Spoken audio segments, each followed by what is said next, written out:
Afternoon, good evening, good morning. Good morning to you. Yeah, hi. Yes, James, go ahead.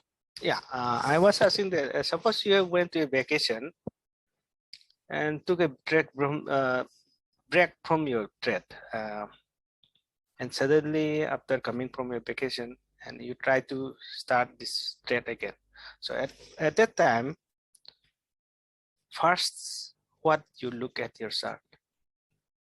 Okay, so first thing first, based on what you've done so far, the best thing is not to take a break right after. That's my that's my view or my recommendation to you. If possible, of course. If you've booked everything and you're going tonight, of course, that's a different story. But the reason why I say that is because you see, everything is so fresh in your mind, and the whole game plan right now is to go and spend as much chart time as you can yourself, so you can begin to see it. You see, what's been happening in the last 2 weeks is that I will help you, show it to you, point out things. All that is good. Now, the more you spend time, you begin to see things and say, that's what Ali meant. This is what is happening. It kicks in, it goes deeper a lot more when you're focused yourself with the knowledge that you have already, and you begin to apply it day in, day out. So generally, I always say that don't have any break in between, so everything is fresh. However, but if you have to, then you have to. That's different. Okay. Yeah. But yeah, it's all about now chart time and getting into trades day in, day out, looking at the market open day in, day out, looking at how the news comes in, how that impacts your setups. Now, in this week,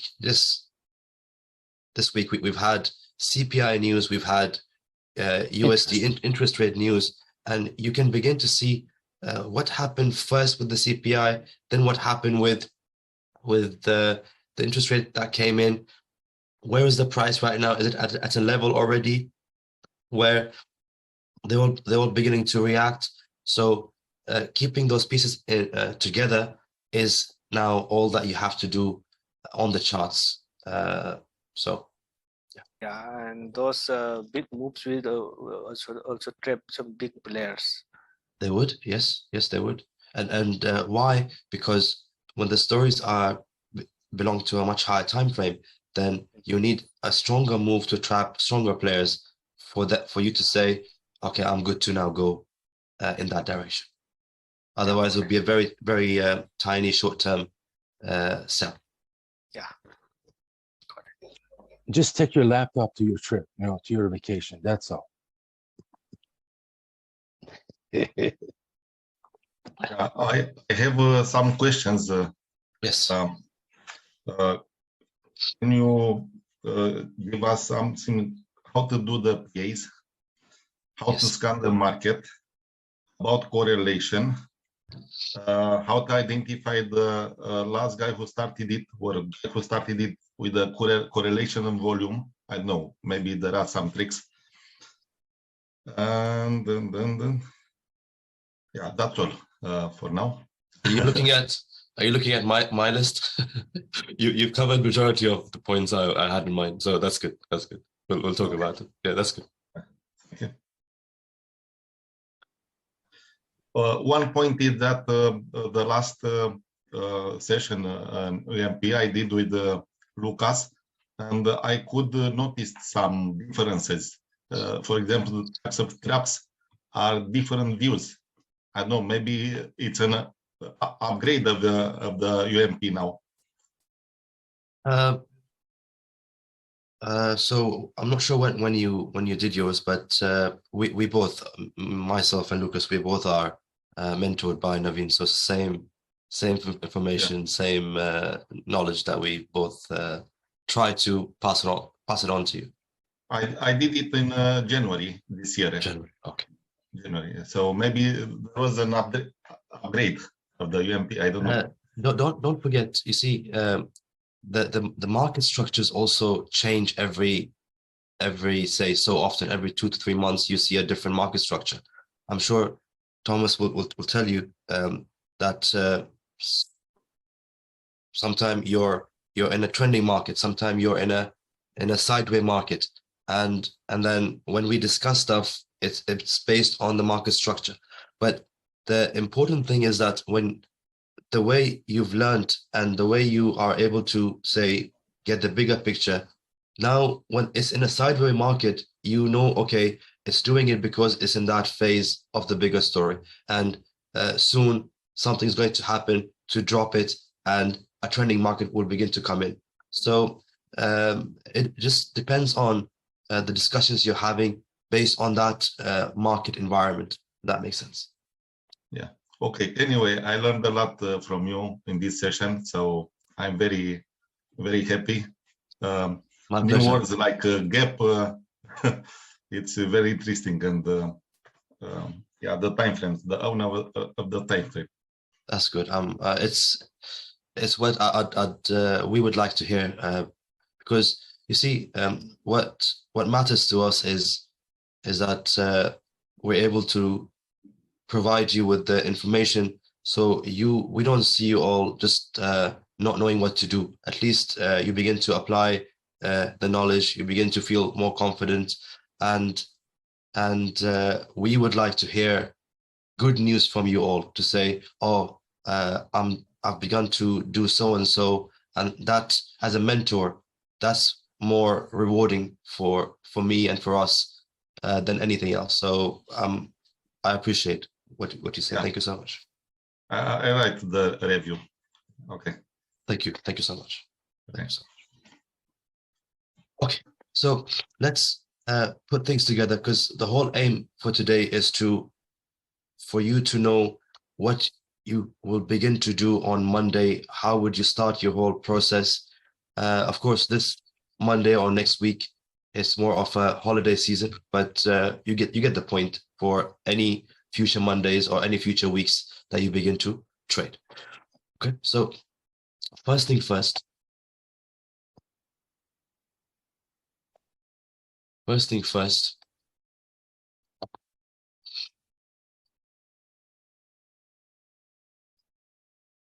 Keep one thing in mind, that when you are looking at, let's say, pound USD, and you're saying, oh, look, there's a pullback coming in, or look, this is happening, that is happening, let's have a look at the bigger picture on the pound USD. Whatever analysis you begin to do on pound USD, that is all called your technical analysis, right? Which is fine, which is what we need to understand what's happened and what's going to happen, and how do we anticipate. Now, at the same time, this is important. However, there's something else which is also a lot more, or equally, if not a lot important. So let's talk about that, right? So you all know what correlation is. Correlation is, let's say you take a group, for example, the USD group, and you say, okay, I'll line up all the pairs. I've got my pound USD, Euro USD, Aussie USD, New Zealand USD, okay, USD Yen, USD CAD, USD Swiss. That should be it. Okay, right? Then you say, all right, let me have a look at individual charts, but keeping the bigger picture in mind. Everything I'm saying right now is stuff that you already know, but let's talk about it piece by piece. Let's say, and I'll write this over here so you know what we're looking at: pound USD, Euro USD, Aussie USD, New Zealand USD, and USD Yen, USD CAD, and USD Swiss. Okay, so let's say you go to your pound USD group and you see it's more of a downward story, and I'll tell you how to do that. let's say you go to your Euro USD, downward story, downward story, downward story. What's all that telling you? It's telling you that your USD is strong, right? Yes. Right? Are you all with me on that? If you're looking at the USD group, which is on this end, it's strong. That's why your pair is going down. Are you all familiar with this? Yeah, because you have a spread. So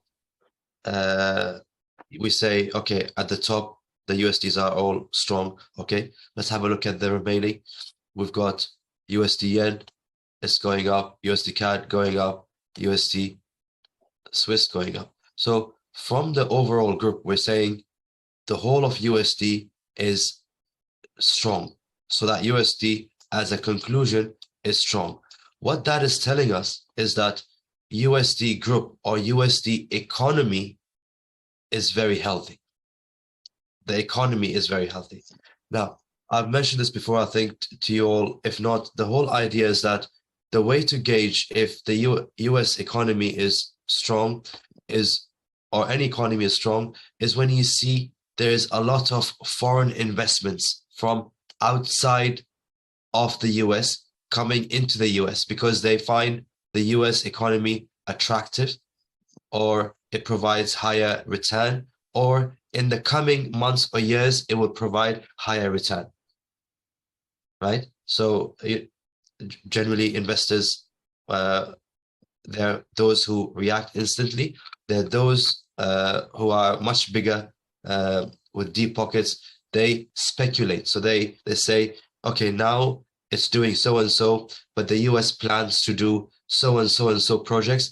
The US economy would be a lot more stronger in the next year or so. Let's begin to enter now as an investment so we can get our return, or enter now at a good price, right? And then get our return in the next year, 2 years, 10 years. When prices are very high, then we will cash out. Make sense? Right? So that's the whole gauging of, is an economy good or bad? Now, whenever you have prices going up in your group, let's say in this case, we concluded that the US group, all the USD are going up, going up, going up. That means there is a lot of demand for the US currency, which in other words means that because of the foreign investments coming in, the whole demand for the currency is going up. They all want it. They all want it, right? Now, of course, the other side would be if the USD is all going down, down, down in the group, you say the demand is very weak for the USD, and you see foreign investments coming out. Whoever has put their money in the US, they would take it out, and even the US investors will begin to invest in other economies where it's a lot more, say, fruitful or rewarding at this time. Yeah, so that's the whole scenario. Now, what we are saying is that by looking at the correlation, we are looking at the fundamental analysis of the currencies and not just the technical that we did earlier. Does that make sense? By looking at the correlation, we're covering the fundamental side as well. For example, if you see US inflation begins to go up or interest rate begins to go up, that will impact everything in the group. All the US currencies will begin to move because it's got a higher impact on the economy, and you begin to see the visual say reaction in your correlation. Yeah, so that's why we say correlation is very important, and correlation is the very first piece we start with. Okay, so let's have a look. Let's say, for instance, is there any questions on the concept? Are you all good? I can carry on. Good. Okay. So let's say we conclude that USD group is strong. Okay, that's good. Now, that's one side of the currency. Let's do the remaining of the groups. Let's say we also touch upon the pound. And pound, you've got pound USD, you've got pound CAD, pound Swiss, pound yen,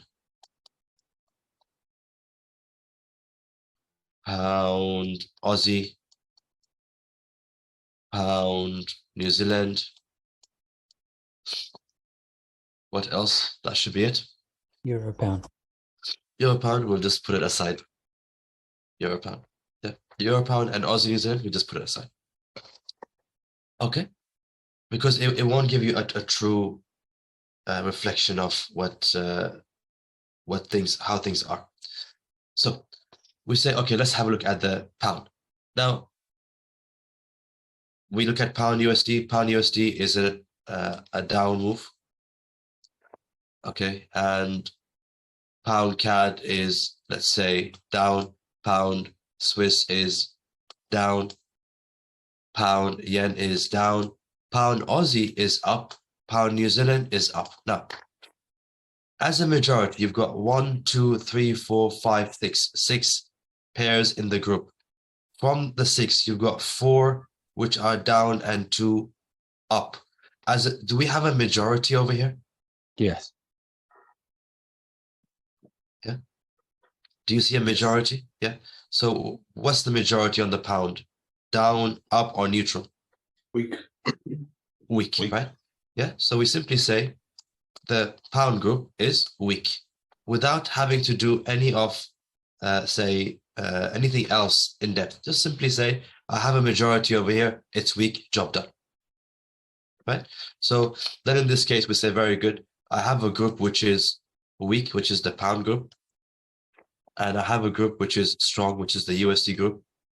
Now, what that means is the pound group will push the price down. That it will put pressure on the pound to go down, and the USD will put pressure on the USD to go up. Mhm. That's telling you you have a nice sell signal coming from your correlation. Yeah, as a group. Or that tells you you have your very first pair for the week. Okay, so, and then so on and so forth. Let's say, for example, you have another group, which, for instance, let's say is Aussie. And let's say you've got Aussie, USD, Aussie, yen, Aussie, CAD, and Aussie, Swiss,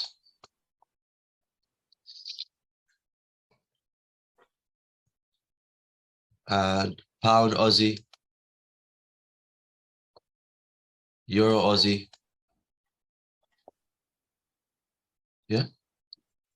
So, New and then Aussie, New Zealand, we just park aside. Okay. Yeah. Yeah. Okay. So then you say, all right, let's have a look at the Aussies. Aussies tell you you've got, let's say you have a down move. Let's say you have a sideways. Let's say you have an up move. Let's say you have a sideways. Let's say you have a down move. Let's say you have a sideways. Now, do you have any majority on this? No, No, neutral. no. No majority, right? So you say, okay, our Aussie is a neutral group, which means is that our very first preference when we're picking a pair is to pick a pair from extreme groups, which is, in this case, our pound is weak and our USD is strong. That's good because we're picking a side which is the whole group is weak and a side which the whole group is strong. So when the move happens, it happens strong. There's a nice trending market. So that becomes our first preference. However, we pick all our preferences, our first preferences that way. And then we say, okay, our second preference is the ones that has a neutral. So let's say, for instance, we pick pound as one end, which is more with a sell pressure, and we pick Aussie as our neutral. And we say, now let's begin to sell pound Aussie with the idea that because Aussie is neutral, that won't move the price as much as the pound will. So we can pick our Aussie, pound Aussie for as part of the list. So the idea is to pick, say, 5 or 6 pairs for the week, and I'll talk about what do we do with it. Okay, so now the whole idea, yes, dear. Ali, can I just confirm? I'm not sure whether I missed it, but the correlation is done. This comparison is done in the daily Yeah, I'll talk about it. daily chart. Oh, sure. No worries.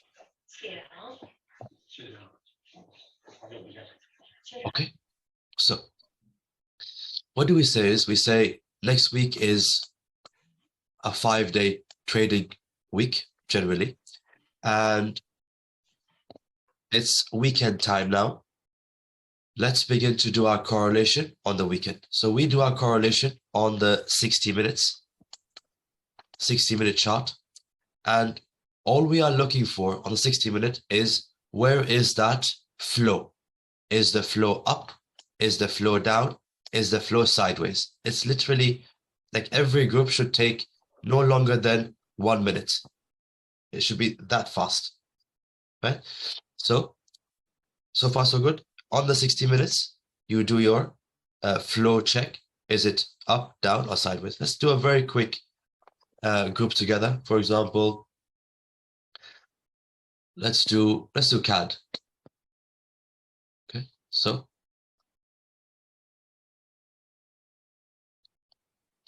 Okay, so CAD up, down, sideways, Down. down, job done. CAD yen up, down, sideways. Sideways. Just have a look at it this way. Is it coming down? Is it more of a downward flow, or how do you see it? If this is what you see just there, then you say sideways. But if you see what you see right now, It's down. it's down. You say down, job done. So far, CAD Swiss and CAD yen is down, which shows CAD weakness. Yes. Yeah, okay. Let's have a look at the next one. Euro CAD up, down, sideways, Up. Up. up, which is also CAD weakness. Yes. That's right, yeah. Okay, let's have a look at pound CAD. Up, down, sideways. Up, so it's 4. So that's 4 weakness for CAD. Okay, let's have a look at New Zealand CAD. Up, down, sideways. 5. 5. Up. So 5 are CAD weakness, and we've got USD CAD. USD CAD. You can count this as almost neutral, but I still say up. Yeah, so the reason why you see what you see is you have plenty of gaps. That's why you say, what exactly is this? But it's inching up, you see? It's inching up. It's where the moving averages help us. I guess you can use that. Yes, 100%. Cool. Yeah. So another CAD weakness, we have Aussie CAD. Up, down, sideways. Up. Up. That's almost all of them as CAD weakness. So now, generally, you might have, say, 1 or 2 groups which are properly trending. The rest may be, say, you might have neutral, you might have, okay, a majority, but not all 6 of them, maybe 5 or 4, you see? So, but we say, wow, CAD, all of it is weak. That's a great group to focus on, right? So, but in terms of selecting, in terms of flow, that's all we do. Literally up, down, or sideways, and we are done with the group. This. Do you see also the MAs? The 200 MA? So maybe you could use it. However, with time, you say, I don't need it. I can see it myself. So maybe as a guide you can, no problems. But with time you feel you stop looking at it. Yeah. Okay. So what we say is we say, all right. We come to our summary and we say, okay, our CAD is a weak group. And the same way you do all the rest, and then based on that, you pick your pairs. Let's say you have pound as strong, then that's your first pair, where you say pound, CAD, pound CAD for a cell, right? For a cell. Now, what's going to happen? Your correlation shouldn't take long. Correlation should be very quick. I think maximum the whole group should take maximum 20 minutes, 25 minutes, not long. So that's what you're doing over the weekend. Now, what we have said so far, in other words, is that even before we look at anything, our correlation has given us a bias already. You see, it's telling us sell. We haven't even looked at the story yet. We haven't even looked at anything. The stuff that we've been doing in the last 2 weeks, we haven't done any of that yet. And already we have a bias. That's interesting, right? Or a bit, no? Yes, yes. Very much, very much. Yeah. Okay. So we're going into our pairs with a bias already. That's really good. Now, let's say this is our step number 1, which is we did our correlation. And correlation has given us, let's say, 1, 2, 3, 4, 5, 6 pairs for the week.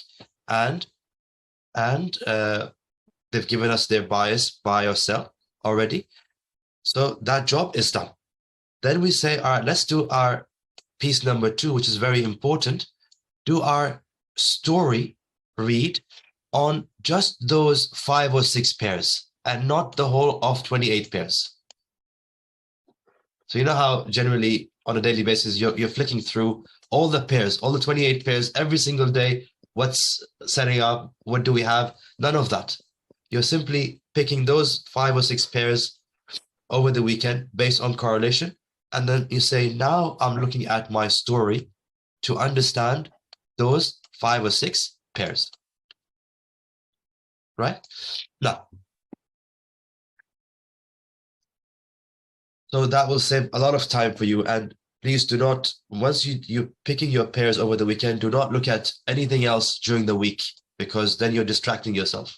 Just focus on the ones that you've picked based on correlation and based on story. Now,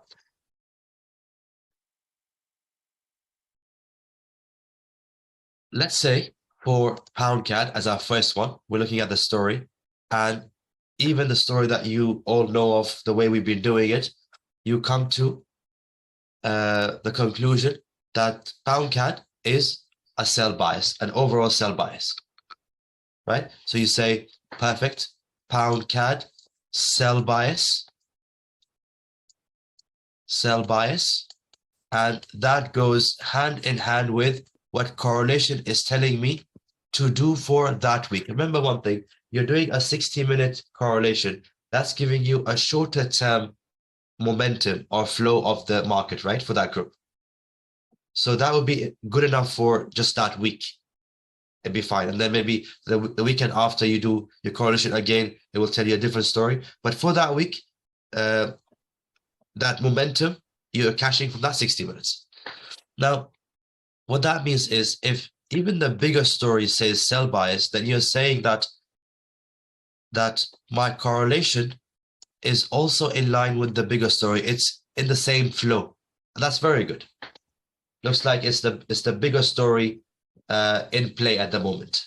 Does that make sense? Yes. Yeah. However, if the bigger story says it's a buy bias and not a sell bias, then your correlation is saying you have to sell for that week, then you're saying it's a buy bias as a bigger story, but seems like I'm going to be doing a counter trend this week, which could be this some sort of a pullback coming in for that bigger story.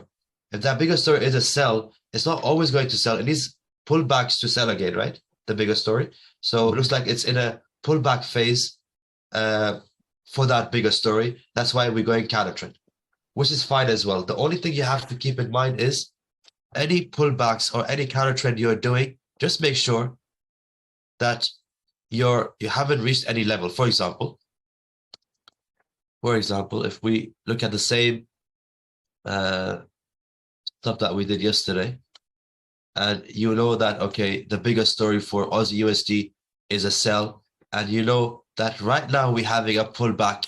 So your correlation will show you a move up, will show you a flow up for Aussies, right? But you know that you cannot keep on buying at a level. So if your correlation tells you you're buying for that week, but you're going against the trend, against the bigger story, and which is fine. But if you are still far away from a level above, you say I can still do the buys for this week. But if you are already at the level, you say the correlation cannot see the levels. The correlation cannot see things that I can see or you can see as part of the story. So I shouldn't keep on buying at the level. Does that make sense, everyone? Yes. Right? Makes perfect sense. Yeah. And just to clear, sorry, Ali. Yes. Just for the sake of the recording, just I know it says pound CAD is sell. It would just be a buy, just so no one gets confused when they rewatch this tape. Sure. Just making sure, like, I probably shouldn't even mention it. We have Yes. pound CAD as a sell. It should Definitely. be a buy. Pound CAD is a sell. Yeah. So let's rephrase. So pound CAD based on correlation. Yeah. Yes, buy. Right, it'd be a buy. I'm just only clearing that just for the sake of the recording. Yes. So just for everyone, if pound CAD is the correlation tells you you're looking to buy it for this week, and but the story says it's a sell bias, and then you look at the example we just saw where yes, you see it's an underside of a big level on the sell setup. You say, okay, I can buy it because of correlation, because at the moment it's over here. It hasn't reached the level yet. But if that week it's already reached the level like it is right now, you say, no, I'm not going to buy it. I'm going to wait for it to react from this level. I don't want to buy it at the face of that level. Yes, you're spot on. I have a question. Yes.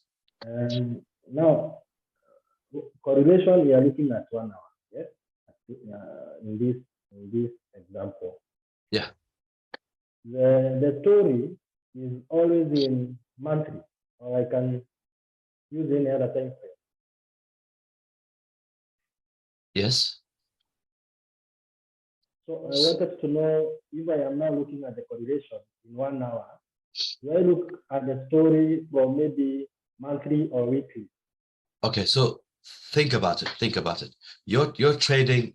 You're a day trader, right? And you want to trade every single day. So the in terms of trading, your higher time frame, let's say your weekly and monthly flow for that week that you want to trade, it won't help you much.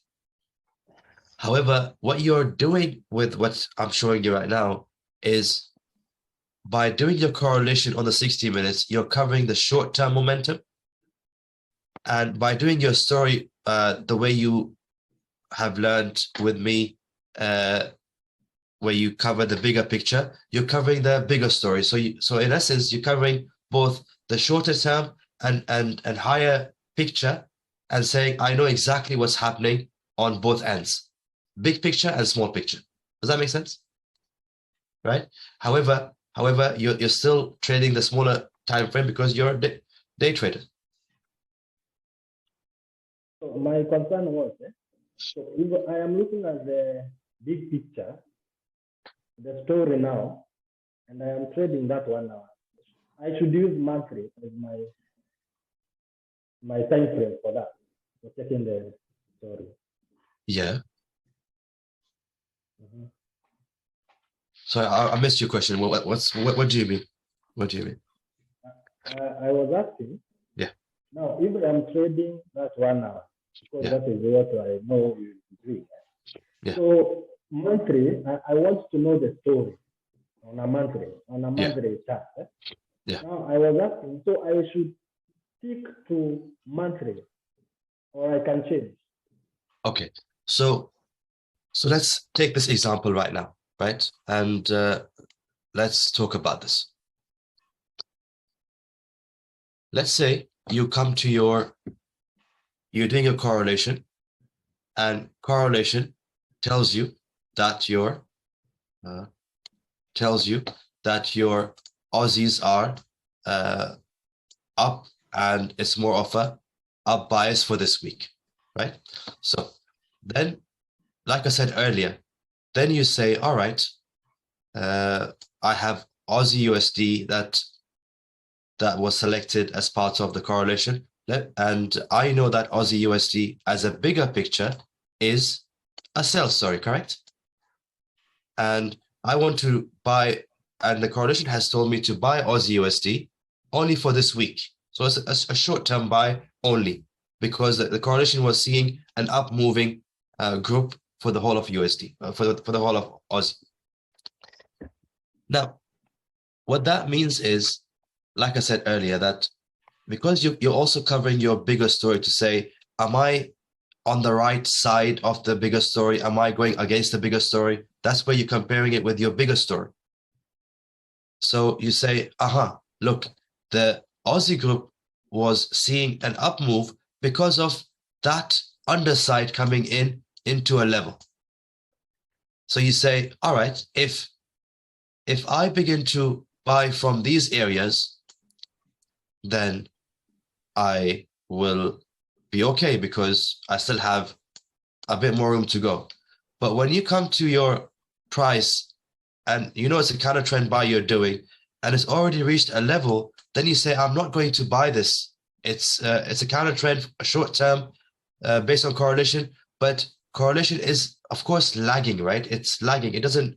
It would only see that the Aussie USD is coming down when it begins to come down on the 60 minutes. When you have lots of pushes lower, you see a downtrend flow on all the smaller time frames. So your correlation is lagging, but because of your knowledge and your story you read, you say, no, I'm not going to buy that high.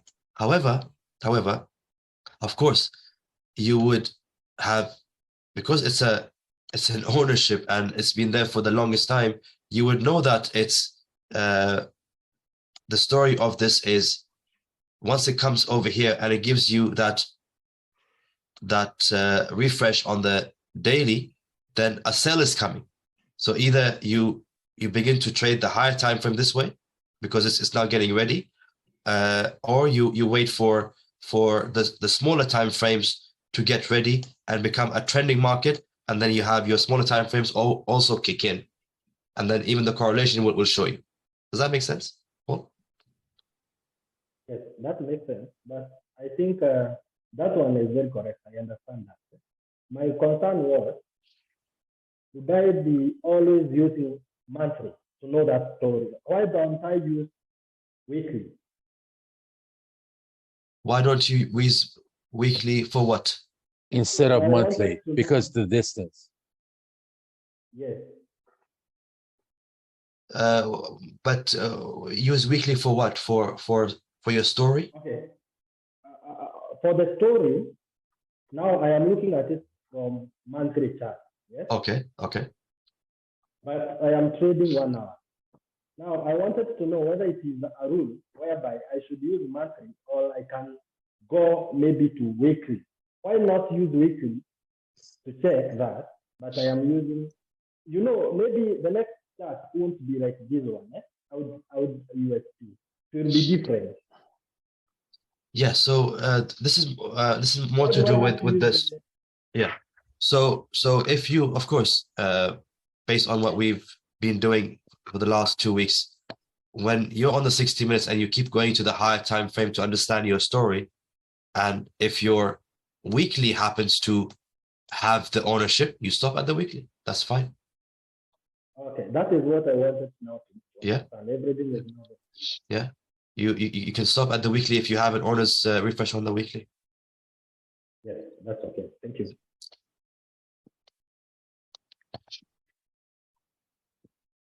Okay. So, all right. So does that make sense in terms of putting the correlation and the story and letting them help you out in terms of the bigger picture and the shorter picture, so you know what to do for the next week? Does that make sense? Yeah. Yes. Yes. Yes. Okay. So that way, like I said, you're only focused on 5 or 6 or 7 pairs for the week, and then it will open up time for you to do your pre-analysis video, open up time to do your PAs, open up time to even look at, okay, this setup which is developing for the news that's coming out, or developing for the market open that's coming out. How is it developing? How is the trap coming in, the volume, and so on inside the trap? You begin to focus on that more than, oh, I'm flicking through other pairs in the meantime to see what else is getting ready. No, you've already picked your pairs for the week, and based on over the same weekend, you say, okay, very good, I've picked my pairs, and I think the pound CAD maybe will get ready more on Tuesday because it's not ready yet. The refresh is not ready yet. Or let's say the New Zealand CAD is maybe more for Thursday, and so on. So you begin to predict all these. You don't have to get it right, but by predicting, you are getting stronger and stronger with timing. Yeah. Yes. Okay, makes sense. Yep. Any questions on this so far? So this should really ease things up for yourself, and not worry about, oh, I've got to do correlation. Correlation now is very easy. It's very simple, right? Trade selections are equally very easy now. So that should make trading more enjoyable, more simpler, and then you're more focused on, okay, how can I improve? How can I have more examples on a daily basis so I can improve and have exposure to all these setups on with the whole news and market opens? I think the app makes things more easier. Correlations up, FX meter.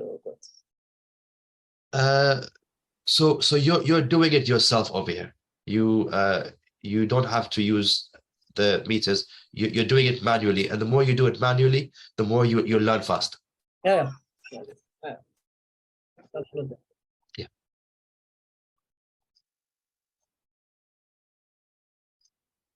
Yeah, so the story is on a higher time frames, like weekly, daily, or monthly. It depends on the where. Yeah. So let's do this. So we said number 1 is your correlation, which gives you your pairs. You say very good. I already have on 60. Yeah. On the 60. Okay. On the 60, and it gives you your pairs based on those pairs. Let's say 1, 2, 3, 4, 5, 6, 7 pairs. You say, let me now do the story for them, and see where the bias is. The story, which is the stuff that you already have done, which is you go from the 60 minutes to all the way up to the weekly, monthly, and you say, aha, look, I know where it's coming from. I know where the bias is. Look, on the monthly, I have an owner. That's very good. Or look, on the monthly, I don't have an owner, then I've got to do so and so, right? So that's where the whole weekly begins to come in. Sorry, the whole story will begin to come in. Okay, so that you're simply gauging, are you more what bias do you have? Is it in line with the correlation at this week or not? Now, the third piece is you say, okay, now I enter. How do I enter, right? How do I enter? And entry, we spoke about it the last 2 or 3 days, which is if you come all the way to your monthly and you have an owner, you'll have to go 2 time frames down from that owner. So let's talk about this. Let's talk about this. Let's say, for example, let's go back to that Aussie USD over here. Okay. Now Aussie USD, you say correlation has told me to buy this. That's correlation. But the story is a sell bias. Sell bias. You say, okay, that's interesting. Then you say, all right, prices are over here right now. Let me begin to buy it. And then when you begin to buy it, you see it on your smaller time frame to get your refresh. And let's talk about this properly. So let's say price is over here right now. Price is over here right now. Yeah, and this is stuff that we spoke about, but I'll repeat again. Price is over here right now, and on your smaller time frame, you say, okay, let me open up the hourly. Let me open up the 4 hours. Let me open up the daily, weekly, and monthly. We're already here, so you can't have an entry on the monthly because you're already in that monthly ownership, right? So you say, okay, this is where the price is right now. That's the price going up, going up, going up, going up. You get your very first owner's refresh on the hourly. And you say, very good. I'm getting my primary. Let me see how that trap is. And that trap begins to show you it's very weak. You say, very good. That's very good.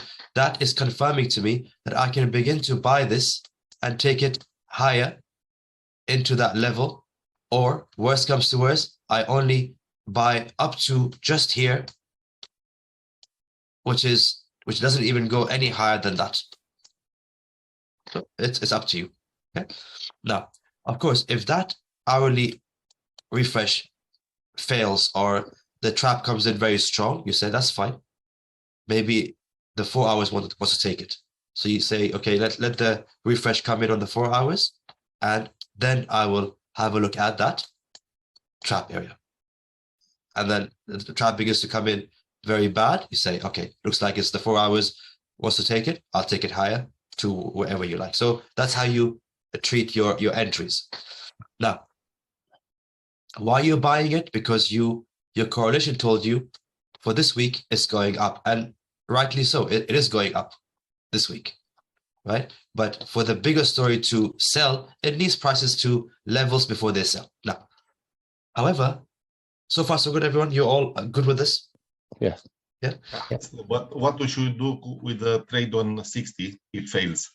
We close it with loss. Yes or not? No. So if your 60 comes in with a strong trap, which when the primary goes to the trap area, you say, let me see how the trap looks. And as soon as the trap begins to react, price begins to go down very strong. Power is there, and time spent is very little, and volume begins to come in. You say, I'm worried about this buy. It doesn't look like a proper buy. The trap is very strong in that up move. Let me either stand aside and not buy this, right? Because what could happen is that because of those ingredients, price can simply collapse and violate and never give you any entry.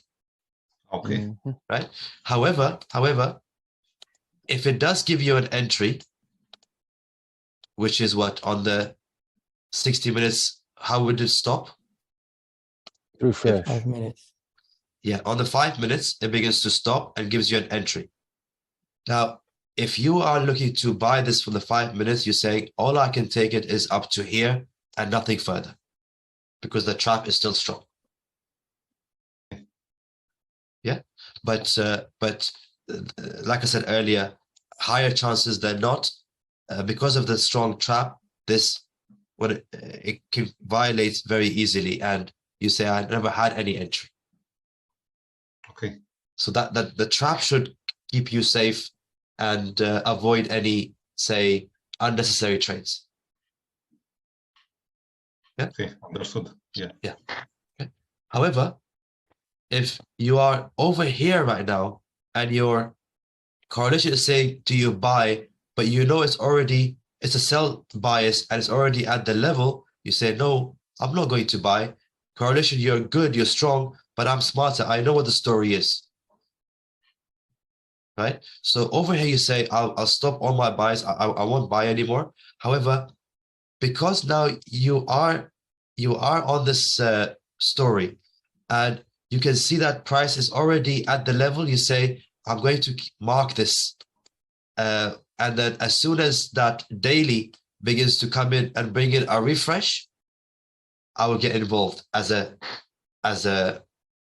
trade as well, because it's getting ready. Does that make sense? Yes. Yeah. Why is that? Because when prices, you see, that's a whole month of candle. That's a whole month of candle, and that's in progress right now. So there's a bit of a noise from someone's end. Sorry, that's probably me. My fault. That's all right. No worries. Yeah. So that's a few months of activity going on without any sells. So you don't want to be waiting for the sells for 2 or 3 months and say, I will only sell it. I will only trade it if I get a sell. You don't want to do that.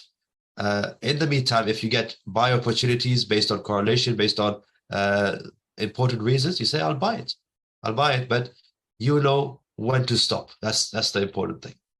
And you know when to begin to sell this again when it's ready. Yeah. Mhm. Okay. Okay.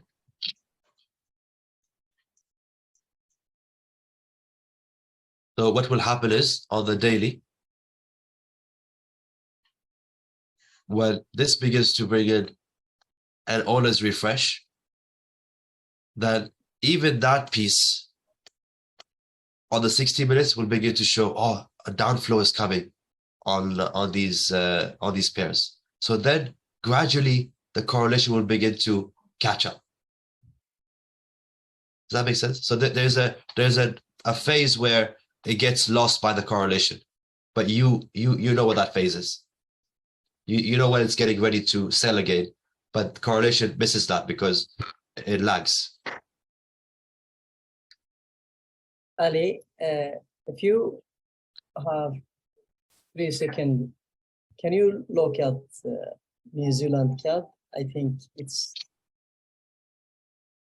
Sure. not bothering you. For sure. Let's do it.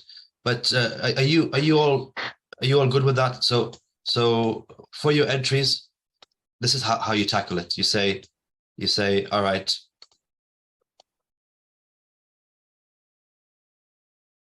you're always basing it on your owner's refresh, and then you simply line them up all together. If price is over here and the correlation is saying to you, buy this, you say, very good. I'll just I'm going to line up my 60 minutes, my 4 hours.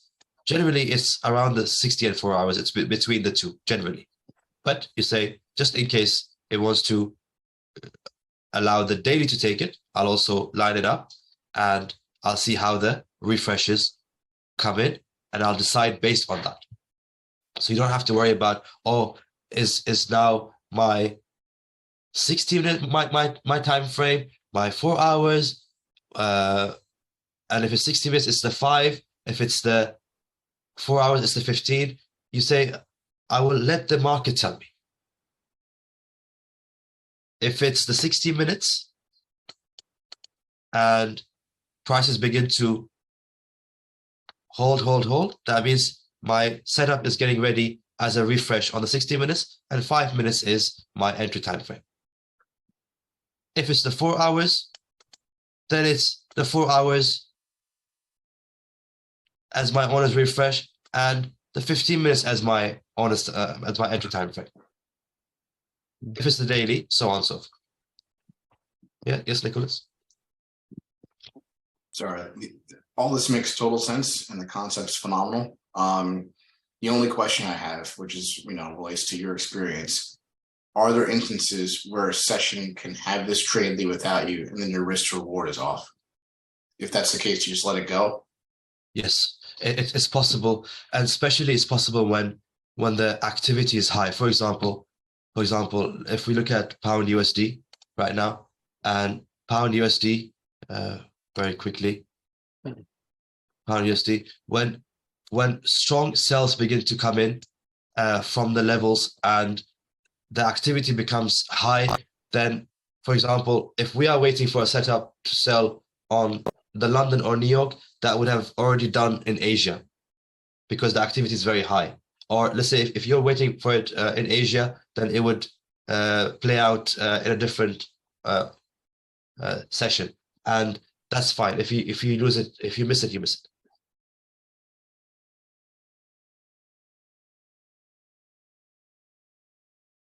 Yeah.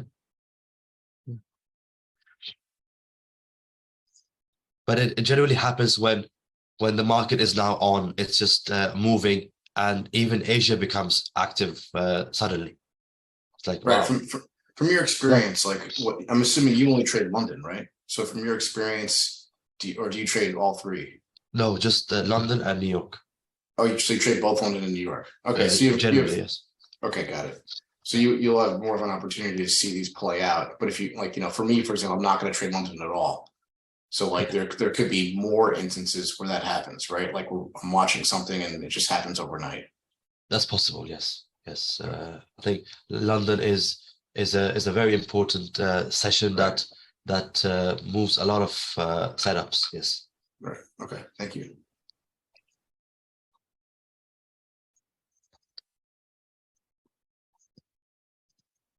Yeah, let's take a quick 7 minutes, 10 minutes break. We come back and we'll have a look at your NZD CAD. But does that all make sense? I think this should put you at ease for what you need to do next, more than, oh, I don't know what to do next. So hopefully that would give you a guide and step by step on what to do over the weekend for the next week. Hey, Ali, just a quick question. So let's say if you do miss a trade, the setup, you takes off without your entry. Do you then go through the whole steps all over again? Like, so go through your pairs that you've chosen, or do you just go through the whole correlation, do the story, and just for the next day? No. So it's a good point. The best thing to do is that let's say you pick 5 pairs for the week, which is a day every a setup every day, and they're based on correlation. If that's all you can get from correlation, you say that's fine, but try to have as a backup maybe 2 or 3 setups, and they could be non-correlated pairs or non-correlated setups, and you simply like the design. Or for example, you know, okay, the daily is up and it's got an owner's refresh. Let me use that on a smaller time frame on the 60, and maybe let's say buy this piece, so but it would be it may be not with correlation, it may be not with the bigger picture.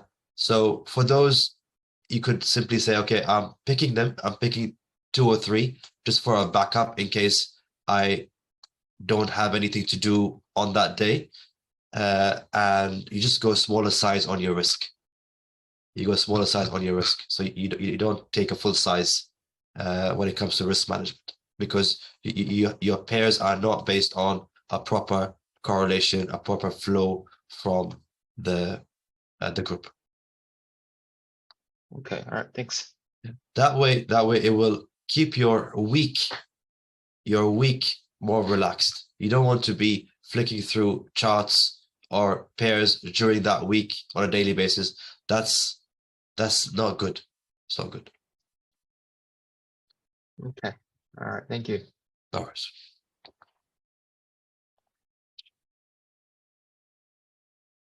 Okay, let's reconvene in 10 minutes. Yes.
Sorry, I thought I was talking to you. Any questions you have before we get on to the NZT CAD? Based on what we just discussed. Hey, So that's all Ali, you correlation for, just to pick your pairs. What's that, sorry? So is that all you would use correlation for, just to pick your best pairs for the week? Right, so correlation is for that. Correlation is also for, let's say, for example, you come to your USD group, and you see that USD group, majority of them, or 2 or 3 of them in the group, are also, they have the same design. So let's say, for example, as an example, you say, oh, look, I can see that pound USD has a drop and it also has a refresh. And I can see the same thing on our Euro USD and Aussie USD, for example. You can begin to use them as your sister pairs for timing. So let's say, for example, this is your pound USD and you have some sort of a refresh, and you see price is over here right now, and it's giving you that setup to sell the secondary, for example, right? That's your pound USD. And then you see Euro USD is,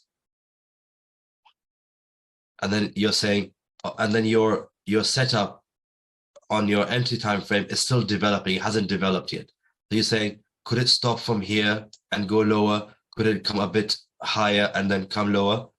You say, okay, I'm going to wait for my entry on the entry time frame anyway. But then you say, look, I also have a very similar setup on the Euro USD, and price right now is just here, just over here. It hasn't even touched the trap yet. So there's still time for my pound USD to go down or to get ready. Does that make sense? Mhm. Yeah. So then maybe what happens is Euro USD will begin to come down and begin to push slightly. And then you see your pound USD go slightly higher at the top of where that primary is. And then it begins to get ready, and then it goes. So in terms of timing, in terms of when you think things are getting ready, that will help. These other setups, which are very similar, identical setups, they will help in timing for sure. Okay.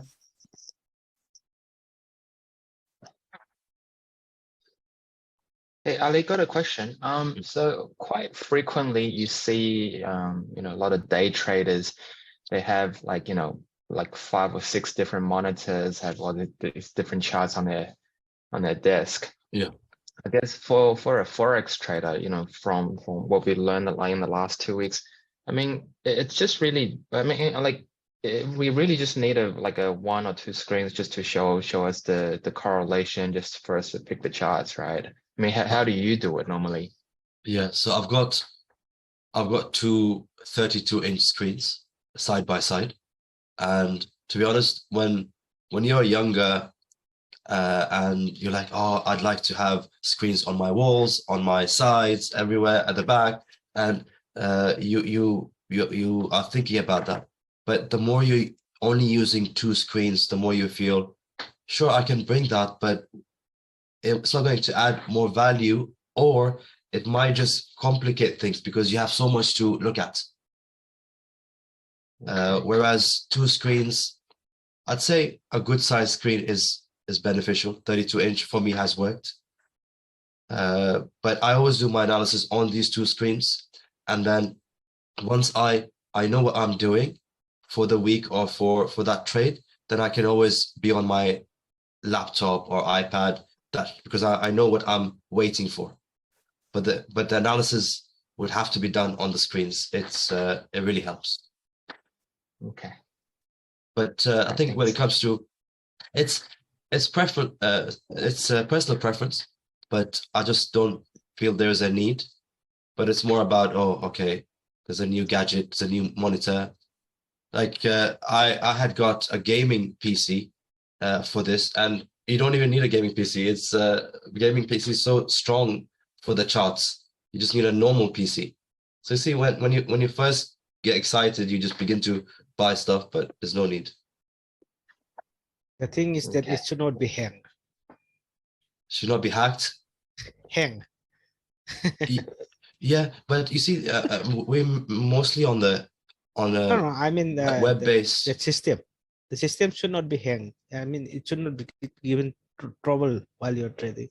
Yeah, for sure. But One quick question. because everything is, say, web-based, like your trading view is web-based, your broker is web-based, they require less power. So any PC, any laptop would work. Yes. So one quick question. Yeah. As in 4CP and nowadays MTA, as Nabil was saying that in choosing the pairs, choosing the strongest and the weakest will give some spikes. Can you clarify this here? Yes, I think maybe what you heard him say is this, that when you pick a group, let's say you have a pound group which is strong, and you have a USD group which is weak. Now, what happens is that when one has a lot of strong buying pressure as a group and other has a lot of sell pressure as a group, then when you enter this, when you put it together as a pound USD for a buy, right? It's a buy trade for you. When you begin to trade this as a buy, then because the pressure and the power is so strong, it may move a lot fast. And I'll talk about where the spikes happen, but in this case, it may move very fast and the retracements may be less likely. What I mean by this is this. For example, you have an up move and you have a refresh, and that refresh comes to the trap area, begins to hold, and show you the trap is bad, and it begins to go right up. Because the groups are helping you in terms of correlation, the flow is helping you, then for your entry, and you haven't entered yet, for your entry, you're saying, come back to, let's say you have something like this. Yeah, the trap is that big. You're saying, okay, come back to here so I can begin to buy you. The price is so bad, I don't want to buy you that high. And because it's a strong versus weak group, which is very fast generally, then you see it not come all the way down. It may just use one of the levels above that it broke and then go higher. Yeah, so that's what happens when you have strong and weak, where the retracements may not always come in. It would be very fast as a move. Now, where a retracement all the way down is expected, or it's got a chance to come back down, is when you have, let's say, your pound group is strong and your USD is neutral. It's neutral. So you say, okay, it's a bit slower, so retracements have a good chance to come back. So then you might have this come back and it would give you an entry where you like it. Where it gets messy, which you should not entertain at all, is when, let's say, your pound is strong and your USD is also strong. They're both strong. Or let's say they're both weak. When they're both strong or weak, no, this is where you have spikes, where you have sideways movements and all that mess. Don't even go that far. Don't even go that way. Just avoid any strong or weak. And of course, neutral is also not good. Which do you prefer? Do you, when you use correlation, do you usually do strong versus weak entirely, or do you put some neutrals in there as well? So the first preference is strong versus weak, so extreme ends. That's the first preference. And second preference is say extreme versus neutral. So strong versus neutral or weak versus neutral. And just to clarify that, I think I know what he was asking in terms of he watched a video in the Force Correspondent. I know what he's talking about in terms of spikes, but just to give more clarity, hopefully this might help. We're not going to get spiked out because the trap itself is providing us the information. So you should be looking for a refresh anyway. I think what he was asking was, is he worried about spikes going down? Because he watched a video. I know exactly what video he's talking about. Yeah. But we're not trading those. Naveen was talking about watching out for pullbacks going down on you quickly, but we're actually waiting for the refresh anyway. So we shouldn't get in a situation where we get spiked out. Hopefully that makes sense. Yeah, but I know what he's talking about. Yeah. Sure. So generally what we are saying is that so even when we're starting off with the correlation and we're saying, okay, the whole group is down, down, down, then that is telling us that the momentum for this week is strong selling pressure. When you have strong selling pressure and you're looking to get a refresh to sell, then the chances of it spiking you out or coming in strong first before it comes down is lower because you're with the stronger momentum. If that makes sense, right? So that's why we say, yes, let's start with correlation because that will give us momentum. Now, again, then we say if the momentum is with the bigger story, which is it's with the bias, then it's even better because it's just going with the bigger story. And when the bigger story kicks in again, then your sells just keep on going, and your pullbacks are very shallow because it becomes a trending market. So to answer your question very simply, if you maintain the flow, if you maintain the trend, and you maintain the bias on it generally, you should be able to avoid the whole spikes and unnecessary takeouts. Yeah. Mm-hmm. Ali, can I ask you, do you think the big picture of the economy, which is down right now, according to that, is it easier to, even though we are small traders, but isn't it easier to look for sell all the time, even there is a multi opportunities for buy? Yeah. So we take the whole picture or the big picture of the economy right now. Yeah. So let's do this. For example, this is that big down move for pound USD, which is a clear downtrend. Now, clear downtrend, and you are sell biased for a good reason. However, because it belongs to such a higher time frame story, then you're not saying that, oh, I will get any good price and I'll put my stops above here because the pullback can come in as deep as it wants and then go down. You're not doing that, because for that, yes, we need a lot of money, right? We're not doing that. We're saying, okay, we know it's a sell bias, but we always want to buy at a good price when the pullback comes in and it begins to stop at a level and begins to go lower. But so that's the game plan, to eventually sell. But keep one thing in mind, and I want to show you this piece coming in at the moment. Whenever you have a big story, even if it's sell bias, the counter trend for it also takes long. The counter trend for it also comes in strong. So we say, why not be a buyer during that time? If we look at this,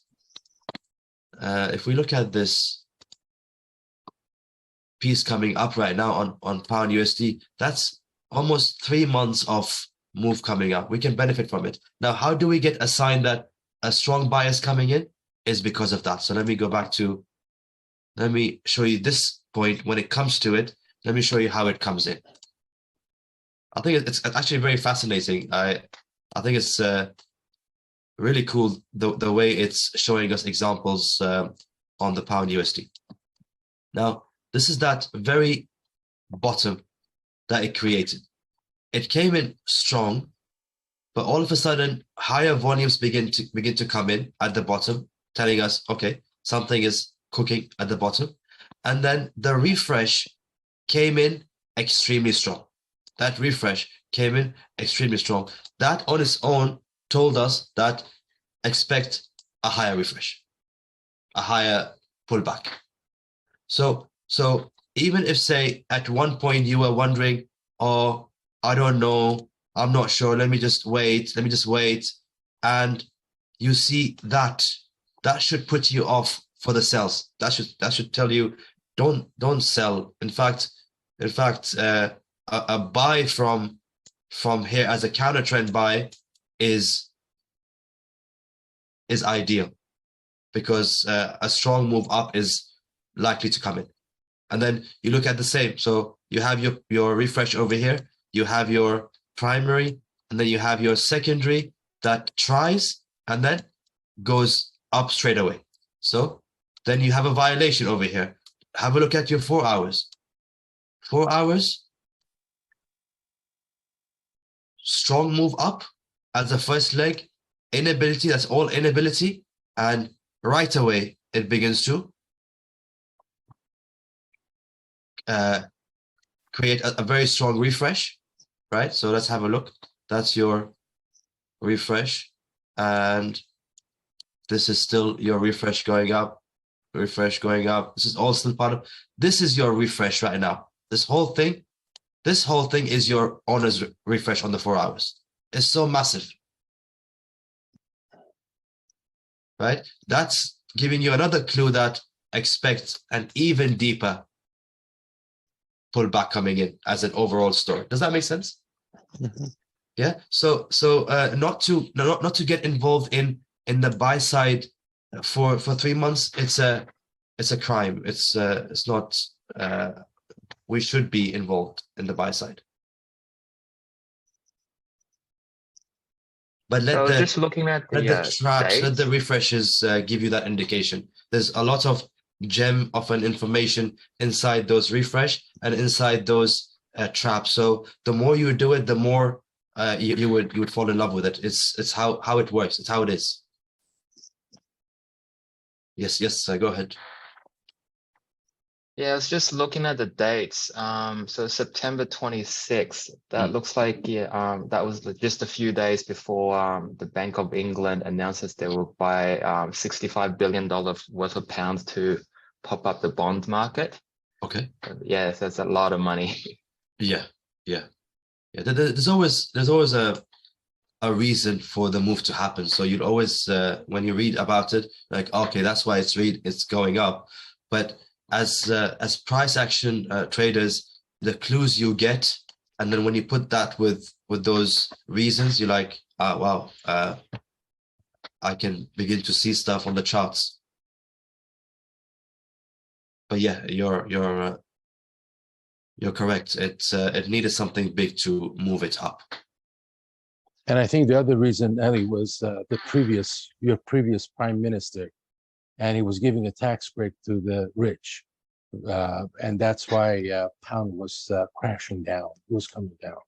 Yes, I remember that there was something to do with that as well at that time. And then there was a change in the prime ministry, and things changed here as well.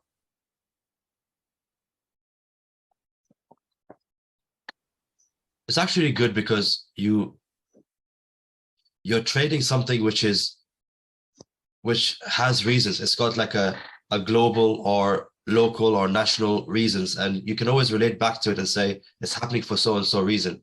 So the more you get involved, I think that the more the passion increases for this, the more you begin to enjoy it more. But does that make sense to you, Abdulkader, in terms of, yes, it's a bigger story for sale, but if I get a good indication to buy this, after all, it's all about taking advantage of what could be coming. How can we anticipate the next move? Yeah. Definitely. Can we have a quick look at your New Zealand CAD? Yes, thank you.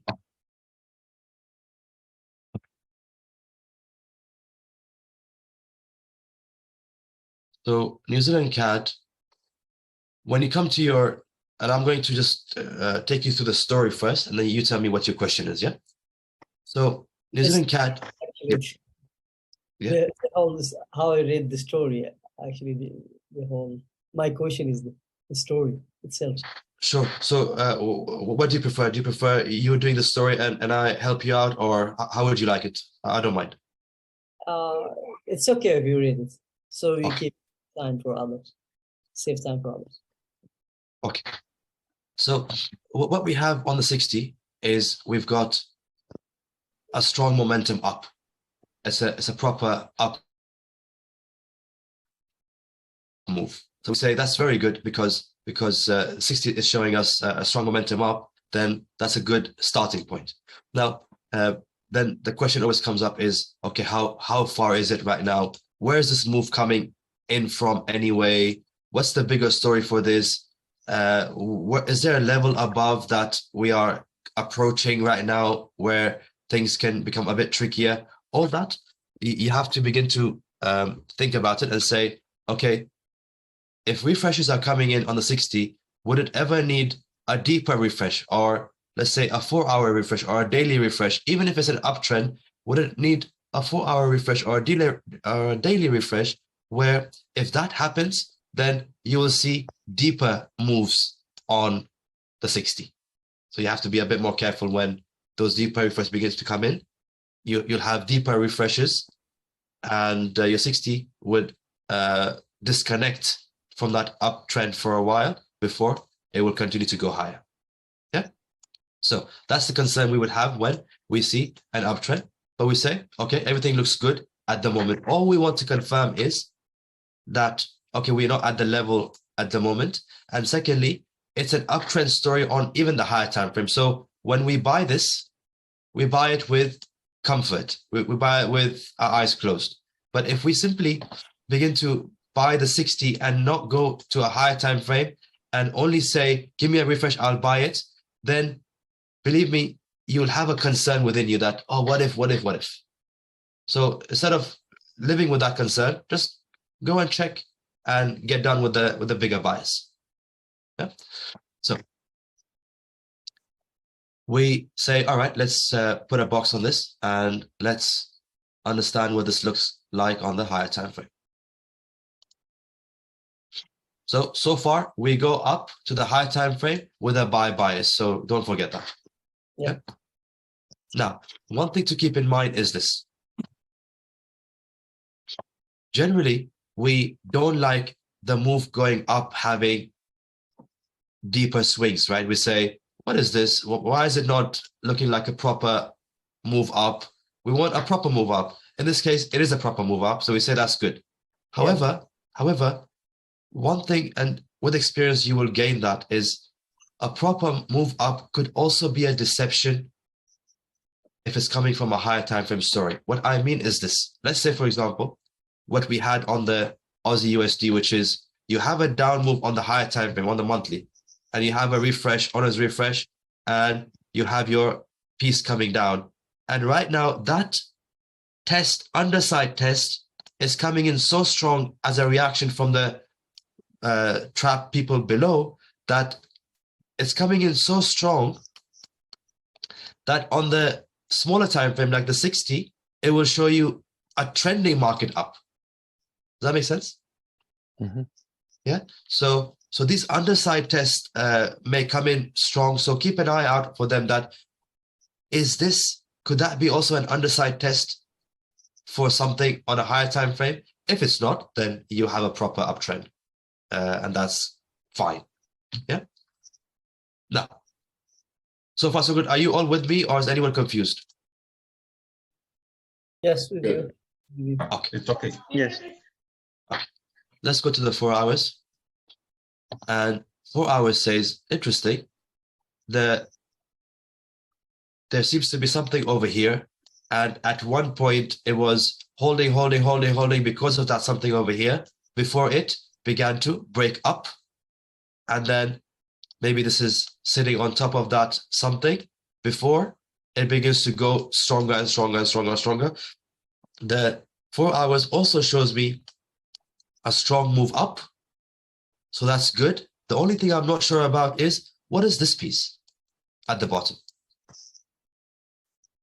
Yeah, that's something I have to open up, but everything else looks pretty decent on the 4 hours. Again, I don't see what level is above me, so I have to go to the higher time frame. Now, one thing to also keep in mind is this, and this is all to do with chart reading. If this belongs to a higher time frame, think about it this way. This belongs to a higher time frame, this whole setup. But you don't see gaps in that move up. You don't see gaps. Then you're like, how could it be part of a higher time frame if I don't have a gap, correct? Yeah. Yeah. So then in that case, then what it could be that the story on the higher time frame is something where this is simply a test of it. It's simply doing some sort of a test of it before it continues to go lower.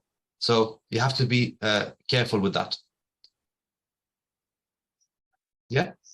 You mean it might be the test? It's possible. It's possible because if it's an uptrend, if it's a proper uptrend, even on the higher time frame, then that's good. That's fine. But if you see a strong move up and it belongs to a higher time frame, then generally you want to see the stuff that we've been doing together is you want to see that move going up to be with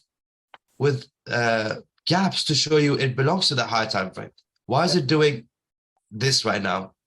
So, or it might be that CAD is very weak and New Zealand very strong, maybe. Which would be the case generally, but how does the chart give us that clue? Yeah.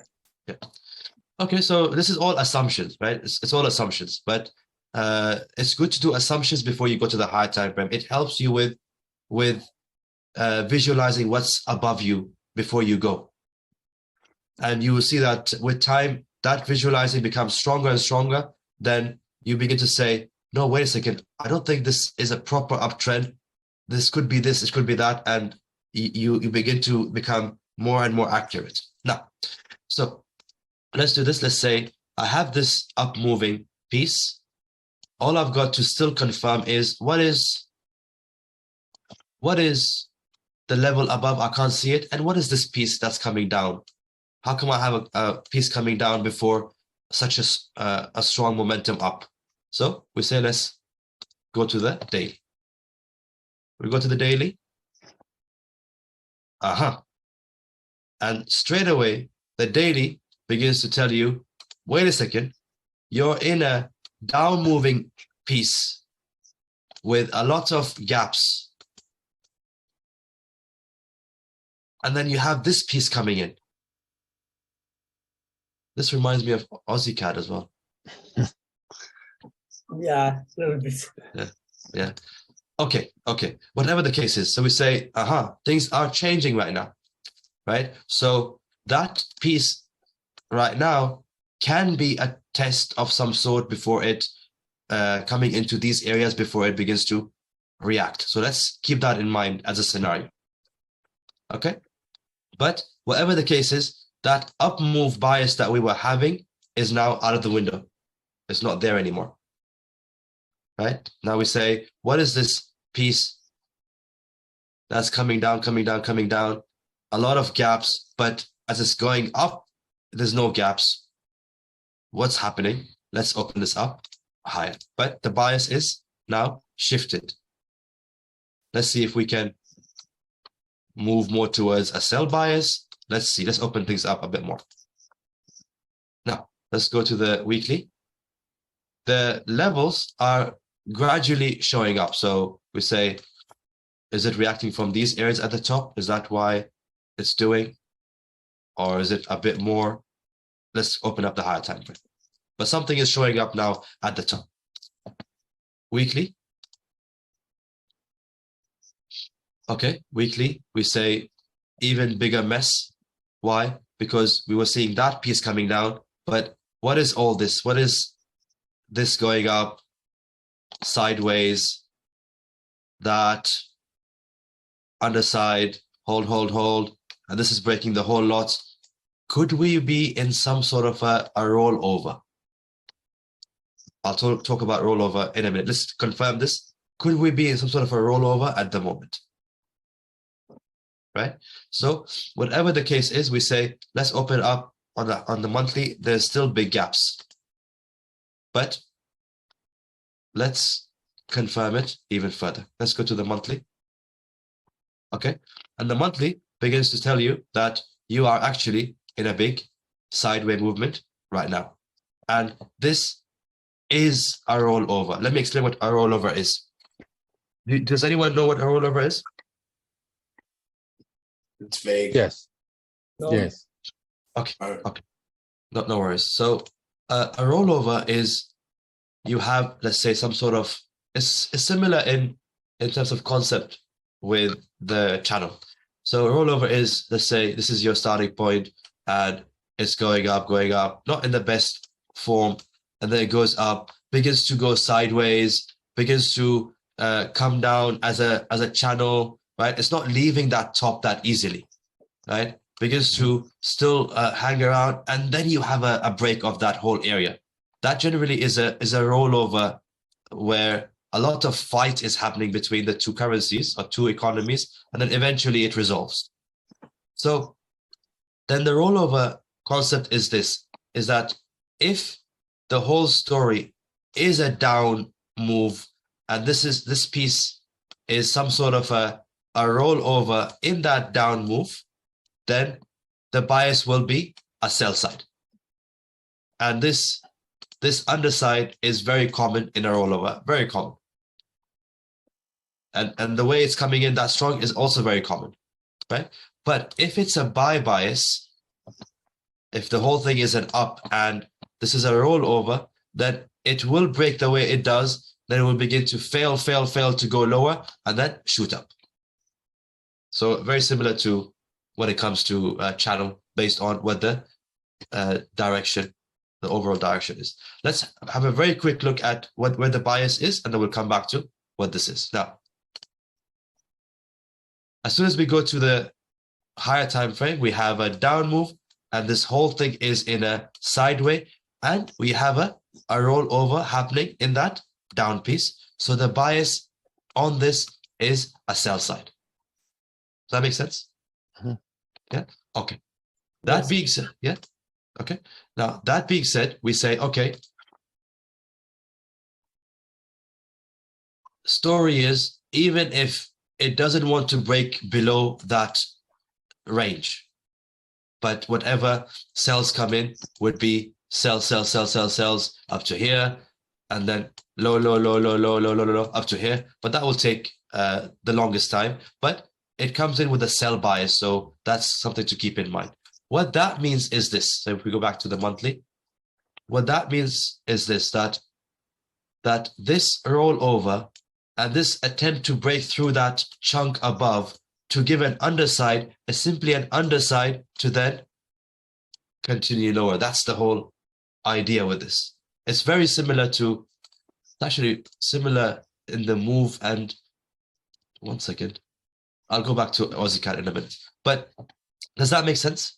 So that explains why do we have, in a big story that belongs to a higher time frame, why do we have such a trending market up?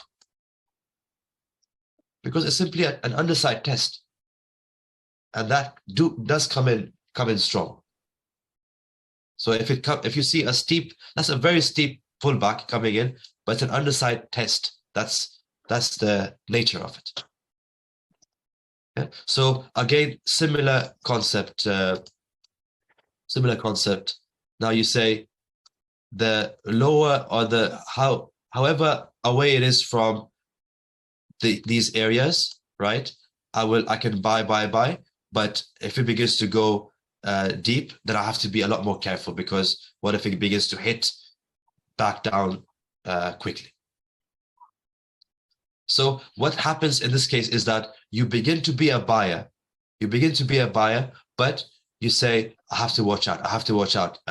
When does it come up? Okay.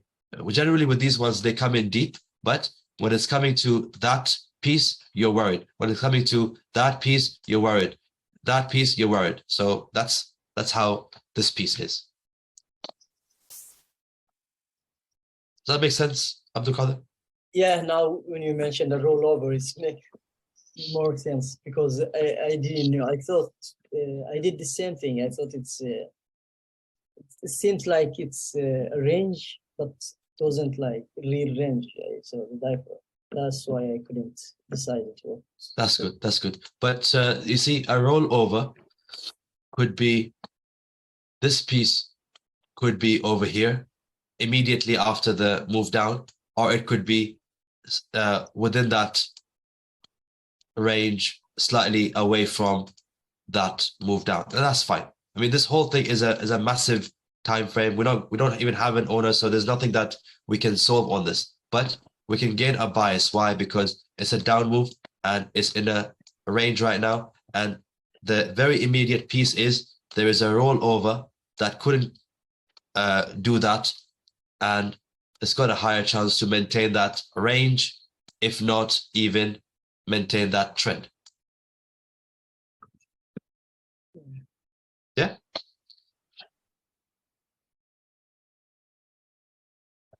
So this is where we say, okay, if it's already at some sort of a level right now, then watch out for the buys.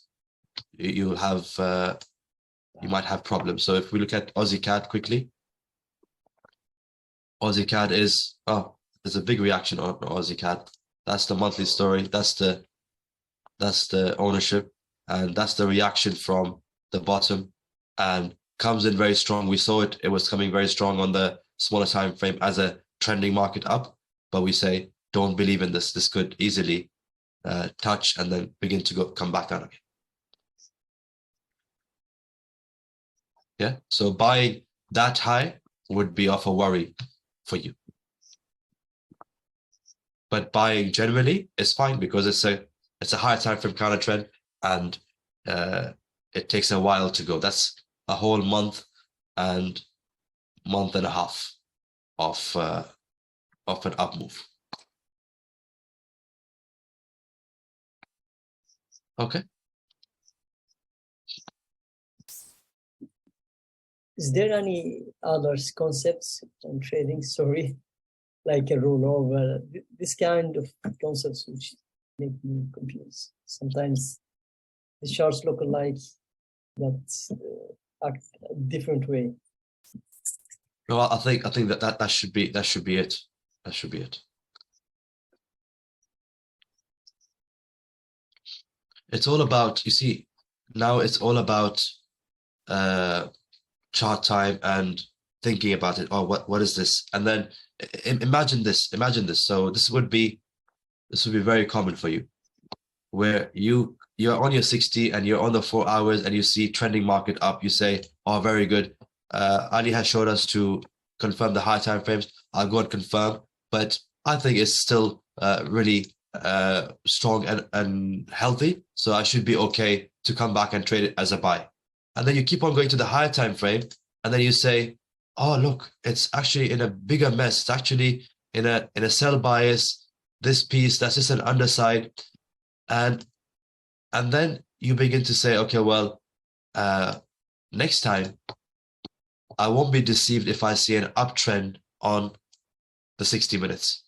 That uptrend could mean something else on the higher time frame. Does that make sense? Yeah. Thank you, Ali. No worries. It's a good example, this one, yeah. Yes? Yeah, sorry, just a question about I guess, timing and with entry. Yeah. So just say, example, you're in a refresh, you're trying to buy the secondary, and you go down to your entry time frame, you get your trap that you're looking for, and Yeah. you enter at the release. But if it's going to go, I know there's no set rule, but you should expect the reaction to happen fairly quickly, right? So if it's just sitting at the entry for a while and not going, Yeah. does that indicate something, or you just keep trusting that it'll go, or what?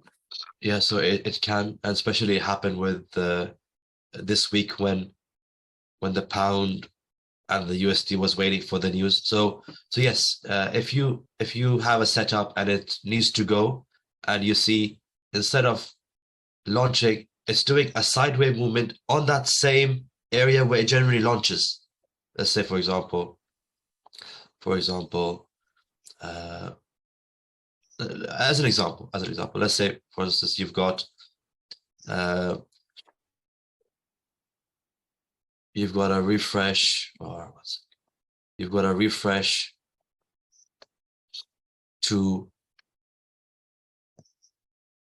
to buy this, where it begins to sit over here right now. Yeah, and you're buying this. Why? Because first of all, the whole story behind it is sitting in a, let's not go that far up. Let's take it as a buy ownership on the daily, and the daily is saying to you, you have an entry over here for a secondary, right? And that's why you have this move over here on the 60 minutes, 2 time frames down to buy this. Now, let's say price is already over here, and this trap begins to come in strong as well, because volume begins to come in and time spent begins to come in very little. So you say, okay, that's good, because I want this trap to hold and launch and do this. But then you say, wait a second, for this to launch on the daily, I need a big news. And the big news only comes out in 4 hours time and not now, for example, or 6 hours time and not now. So then what you begin to see it do is this. That's why you can begin to time, okay, the news is coming out and the setup is here at the moment. What does that mean? So let's say it begins to go up in the meantime, give you an entry on the 5 minutes, it stops it, and then it begins to come down as well. Come down over here and quickly react. Then begin to hold for the longest time. When the news comes out in 4 to 5 hours, launch. So that's very common, very common. But your story had told you, wait a second, you're in a daily buy owners refresh to go up. This piece is your secondary on the daily to take it higher. Okay, let's see how this refresh and this trap comes in, and then begins to give you that indication to say, okay, because I had a lot of time still to spare, I just gave it a sell first. That's fine. I still have plenty of time.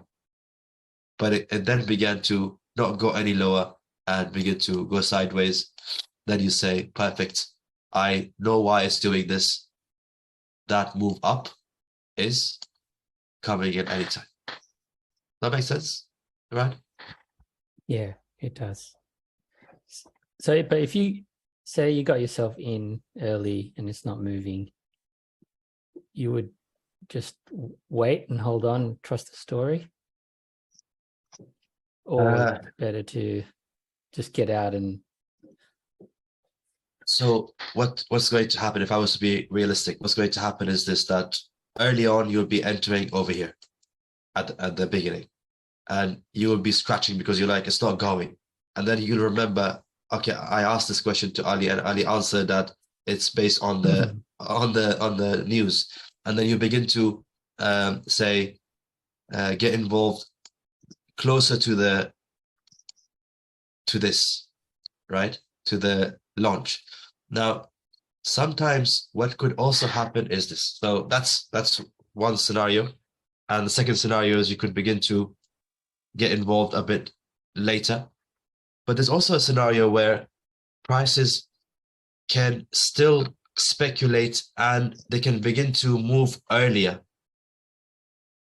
because the market is very noisy right now. It's saying CPI is doing that, this is doing that, this, that, and then it begins to act and go very quickly. So with time, you begin to readjust and say, okay, whatever I do, maybe I'll just enter and put my stops slightly wider. I don't want to put my stops on the 5 minutes over here. I'll put my stops, let's say, below this whole trap on the 60. It's a huge move coming in. I should be okay with putting my stops slightly wider. Why? Just in case there's a reaction from the news first, and your 5 minutes entry begins to get taken out first before it goes. If that makes sense. Yeah, So, it's very common. Yeah. So just to avoid those, and that generally happens with a smaller time frame. You know, whenever you go to a very smaller time frame entry setup, if your smaller time frame entry setup is going now, there's nothing to stop it. It's a very active market. It's going now. You're okay because it just comes in, gives you a refresh on the 5 minutes. You take it. But if it's waiting for a higher time frame, then it may not take you out first, but it still may. There's a chance that it could. So instead of putting your stops on the 5 minutes, put it on your 60 minutes, for instance, and say, whatever the case is, I'll be safe in case it goes from here or it goes from here.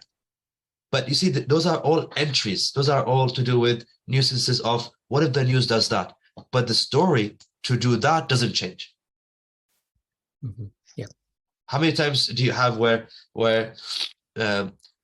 you say, oh, I'm looking for a buy on this, and then someone else says, I'm looking for a buy on this, and you see that person enjoying the profits, and then you're like, oh, I got stopped that first.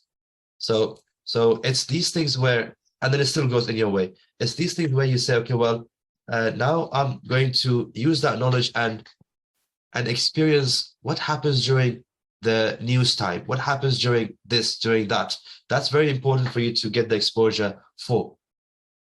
Right? So you say, okay, well, when there's no news, I can put my stops tight. But if there's news coming out, I don't want to have, say, a 5 pip stop loss or a 7 pip stop loss and an interest rate news is coming out. You see, so it becomes a bit hard to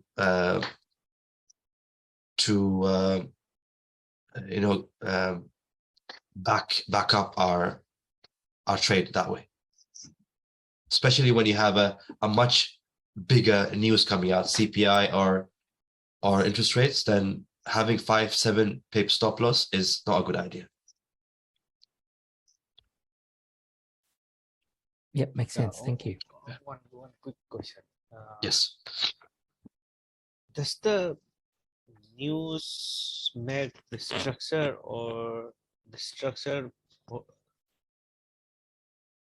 doesn't change by this news? The structure doesn't, if it doesn't go up, you mean? I mean, if there is a good structure of buying in daily or monthly, not monthly, Yeah. daily or some other big time frame, and suddenly a news came out which is in the against opposite direction of the trend. Yeah. So how will this react? Yeah. What that means, yeah, for sure. What that simply means, very simple answer, is that your story needs a revisit. It means that there's something wrong with the story and you missed a point and you're looking to, let's say, for example, you're looking to buy this, move up, but this on the higher time frame ownership is telling you, don't even buy, you've reached a level, don't even buy. So that will give you a clue to say, okay, makes sense. But it's always to do with your story. That's why story is extremely important. These are all entries. If you get your story correct, that's that's, I don't know, 80% of the battle. If not 90 or 95, to be honest. It's very, very important. But yeah, to answer your question, there's something wrong with the story that brought in the sales and not the buys.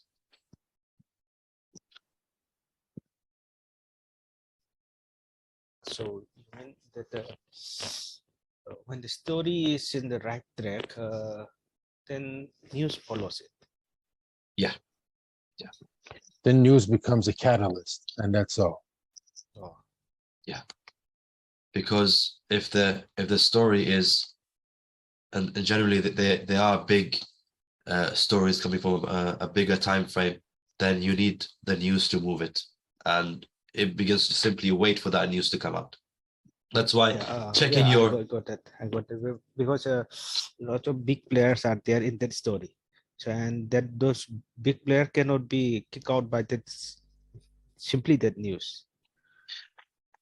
yes, because Yeah, why? Because you see the stuff that you're looking at over here or over here, that may not be even seen by the bigger players. It's just us seeing it for to say, okay, what could happen next?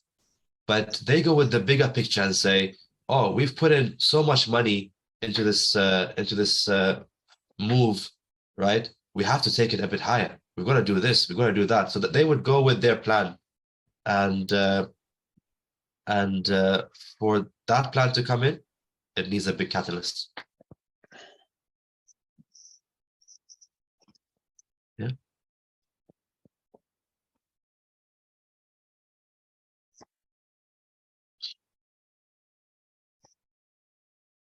Okay.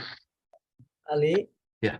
Before in this, if there is no one have another question, I would like to. It might sound stupid question, but I would like to show us how you trade usually. Like once I wake up, I do this, that, and this. If it's so possible. Sure, but whatever we've been doing the last 2 weeks is showing you what we do on the charts. For sure. Yeah. But yeah.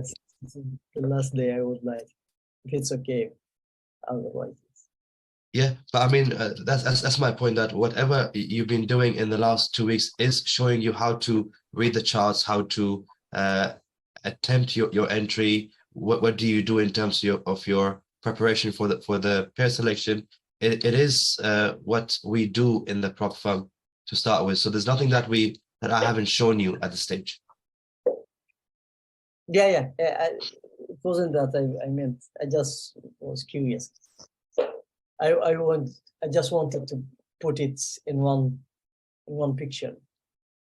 So yeah. I mean, I don't have nothing comes to mind where I can show you an example where it's from say A to Z. However, that's my point, that all the analysis we've been doing on a daily basis, when we go from the 60 all the way to the higher time frame and then understand the details of it, are the details that we do to select a pair. So you're seeing what we do, what I do, or what we all do in the prop firm to start with. So there's nothing that extra. If I show you something, another example, you say it's the same thing that you've shown me. There's nothing new. If that makes sense. So yeah.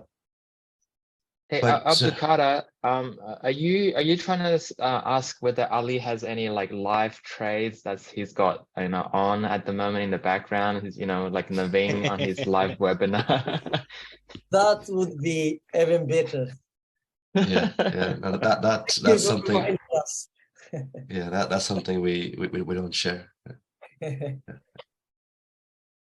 So Ali, I mean, obviously, everything you've taught us so far in the last 2 weeks, these are the strategies you guys day in, day out, right? Obviously, like you said during the course, that when you want to put this into action, yeah, you want to make sure that these work and that these are repeatable. So from your point of view and from your experience, how long have you been with Urban Forex? It's been a good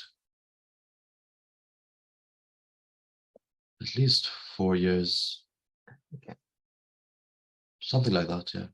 I mean, 3, 4 obviously the years. strategy works, right? Like you use it all the time. But I mean, obviously, like you read stories that not every trade is a winner. So Of from course. your experience, like how, like what's the I guess the winning ratio for this kind of strategies? It's just from your point of view, like from your experience. Yeah. This isn't really a strategy, I don't think, but yeah, anyway, yeah. he's But, teaching you how to read. He's teaching you how to read the market.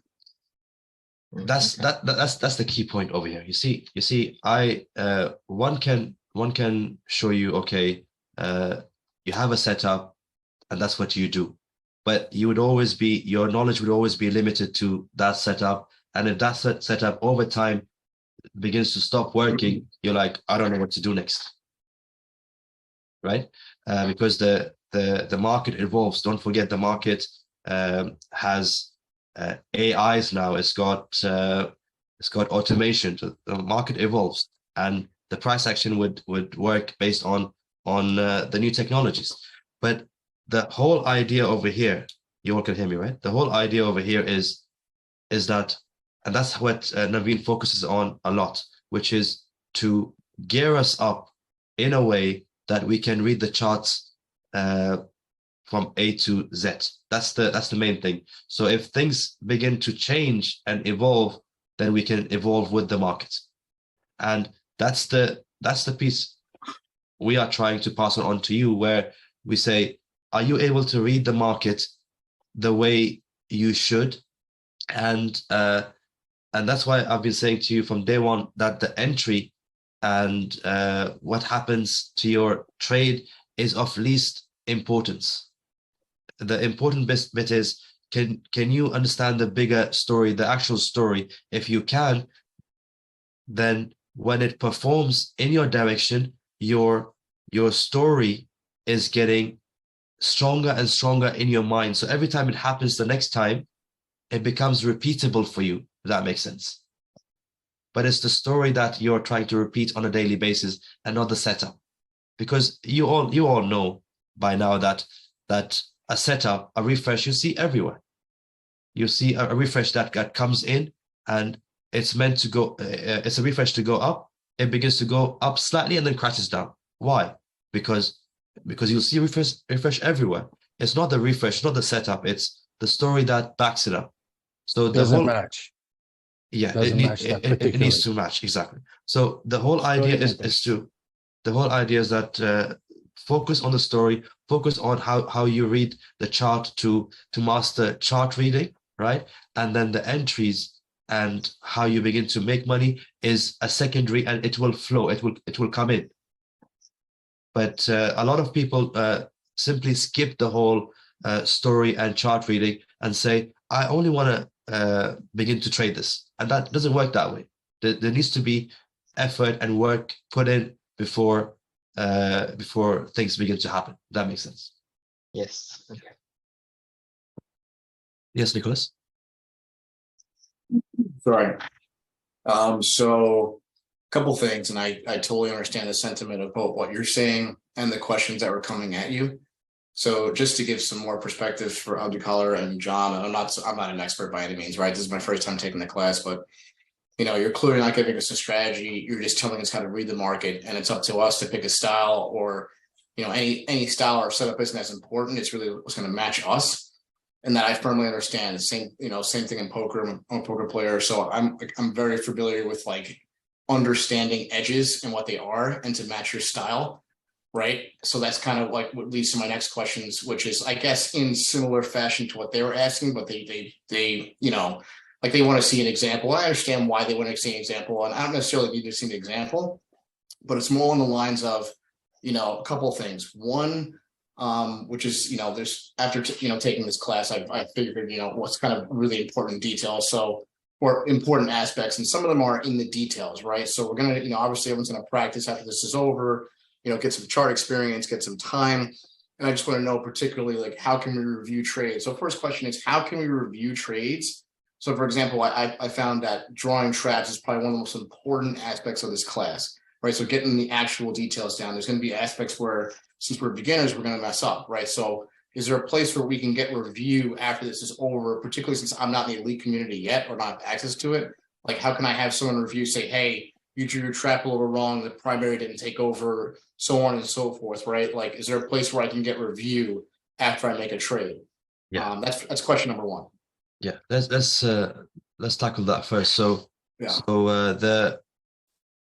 So when it comes to like I said earlier, which is we all differ in nature and personalities. So one could be aggressive, one may not be aggressive. One may say, no, I want to trade the higher time frame. One would say I want to trade the smaller time frames.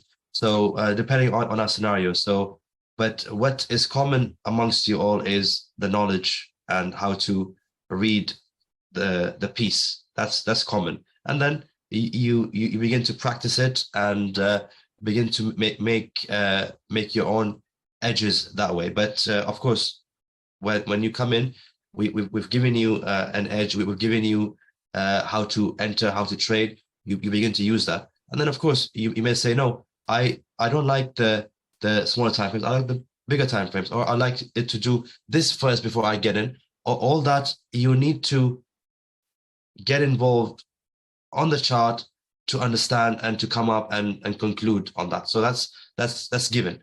However, when it comes to let's say, okay, you'll be practicing and you'll be trading. Like you said, the only place you have right now is the elite. That's where everyone is involved. This is simply a program where you're mentored and then you're trained in a way so you can begin to see what we do.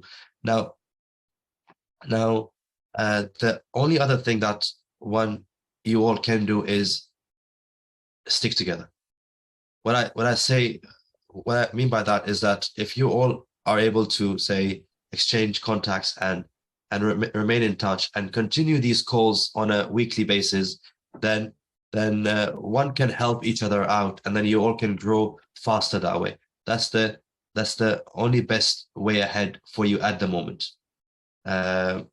So yeah, if you can do that, that would be awesome. Oh, I want to add something to the Nicholas saying. He was asking that whatever we are thinking, whatever we are imagining the market or story behind this, if my thinking is correct or not, can we ask to the elite community? He was asking that. Am I right, Nicholas? Sorry, what was I asking? Yeah, you were asking to the elite that the elite community. Can we share what we are thinking? Right. I don't have access to that yet, and I don't think I will for a while. Just because I joined fairly newer, but I understand. So yeah, for now, I'll just kind of review with others. But yeah, I think that I'm not sure if that's what you're asking or not, but I don't have access to it yet. Yeah. So that suppose we are in the elite community that 6 months or 1 year, and we find some entry points or some setups. Can we ask there that what we are thinking is right or wrong?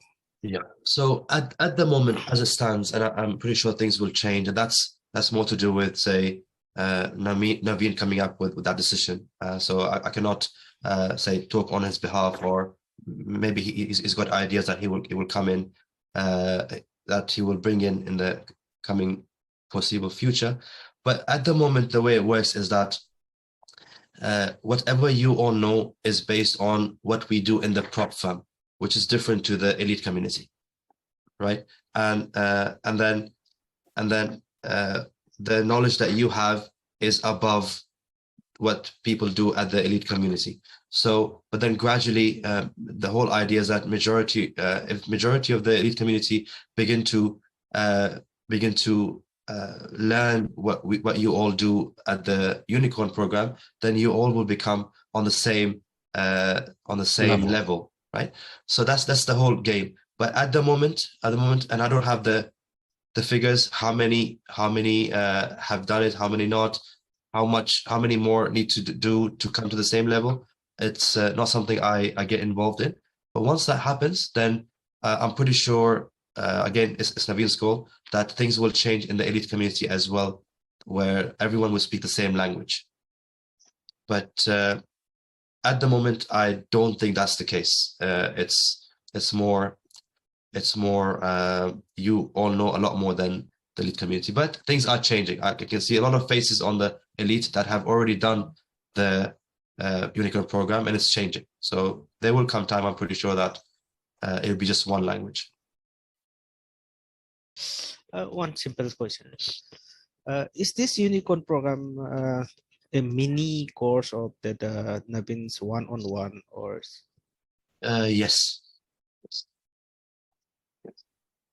Naveen's one-on-one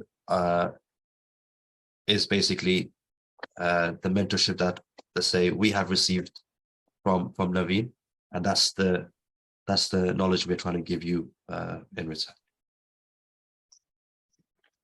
And of course, the whole Naveen's one-on-one is not accessible to everyone in terms of his time, or even the cost is not always, say, easy for anyone to pay. It's a lot more expensive.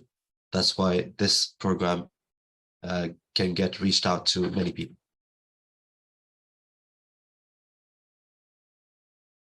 Yeah. Excuse me, Ali, was the question if this Unicorn program part of one-on-one, or? His question is, James' question is that, is this Unicorn similar to what Naveen teaches his one-on-one? So when it comes to one-on-one, or even when it comes to us in the prop firm, yeah, that's the same knowledge he's passed on to us. Yeah. Ali, quick, not even a question, more so a comment, or like, let me know if I'm on the right or wrong page here. So like, if I were to assess your guys' edge, which seems to be pretty strong just from looking at this, right? Like clearly you've given us a better understanding of how the market actually works, and I can see it live as opposed to dealing with, like, John was talking about a specific strategy. Like, strategies don't work. You need to understand what's going on. But it seems like you guys have pretty substantial edge in the fact that even if we were to take these just bread and butter trades of just trading secondaries only, like in the direction of the flow, right? Like, you get a pretty decent, and not like we really care about like the exact win ratios and all that, but like you're a pretty successful rate, but even just taking trades to like the next resistance area. And if you have an eclipse, that trade would go even further. So realistically, the majority of your trades would be, obviously higher than 50%. And then on the ones where your timeframes are agreeing with one another, you would get, 3, 4, 5 to 1 or higher risk to reward ratios, right? So like you guys have substantial edge in that area, and then like you're protected on not getting into bad trades by just reading the trap or reading the market. That seems like an accurate assessment of how you guys are going about.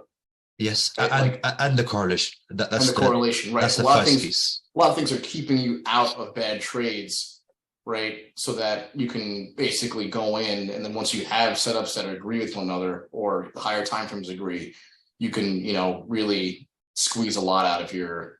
Exactly.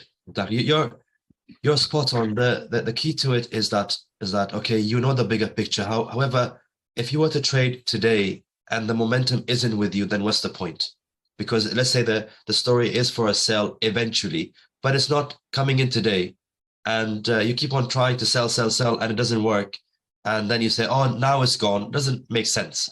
So knowing the story is one thing, but then timing it to say it's going now is where you make money, right? Right. So that's why we say, okay, big picture, all done. Now let's understand how can we enter it with the momentum which is coming in this week or coming in now and so on. So yes, putting both of them together. Now, when it comes to our edge, when it comes to entries, the secondary, that's why I'll focus more on the secondary. Secondary has a bigger edge because the primary is the one that tells you that is the level. You don't have to worry about the level anymore because primary has hit your trap and it confirms your level above. So you say, okay, now I don't have to even worry about where would it come up to, where would the refresh go up to, would it go up a bit deeper? None of that. That's why the secondary becomes an easier job for us, where we say, all we need to do is allow that secondary to stop. If we have a level that the primary created, even better. If not, then that will give us a confluence. If not, then allow that secondary to begin to stop, and you say everything else is done for us. So it gives you a higher winning rate when you focus on secondary and just that, for now at least. Primary needs a bit more effort, a bit more work to do on the correlation side. Right. The secondary is like the low-hanging fruit trades, the one where we can actually explain our edge to, like, you know, It's your familiar with counter. that, yeah, you got to be able to explain your edge to like a 9-year-old, right? So like that's, unless if you don't understand it to that level, there's no point in even trading. So like that's, at least that's how I view it. There's no point in playing poker if you can't explain your edge to somebody. So yeah, that seems like a more, like, other than that, it gets a little more complicated, and we should keep it simple for now with sticking to the secondary, sticking to the flow.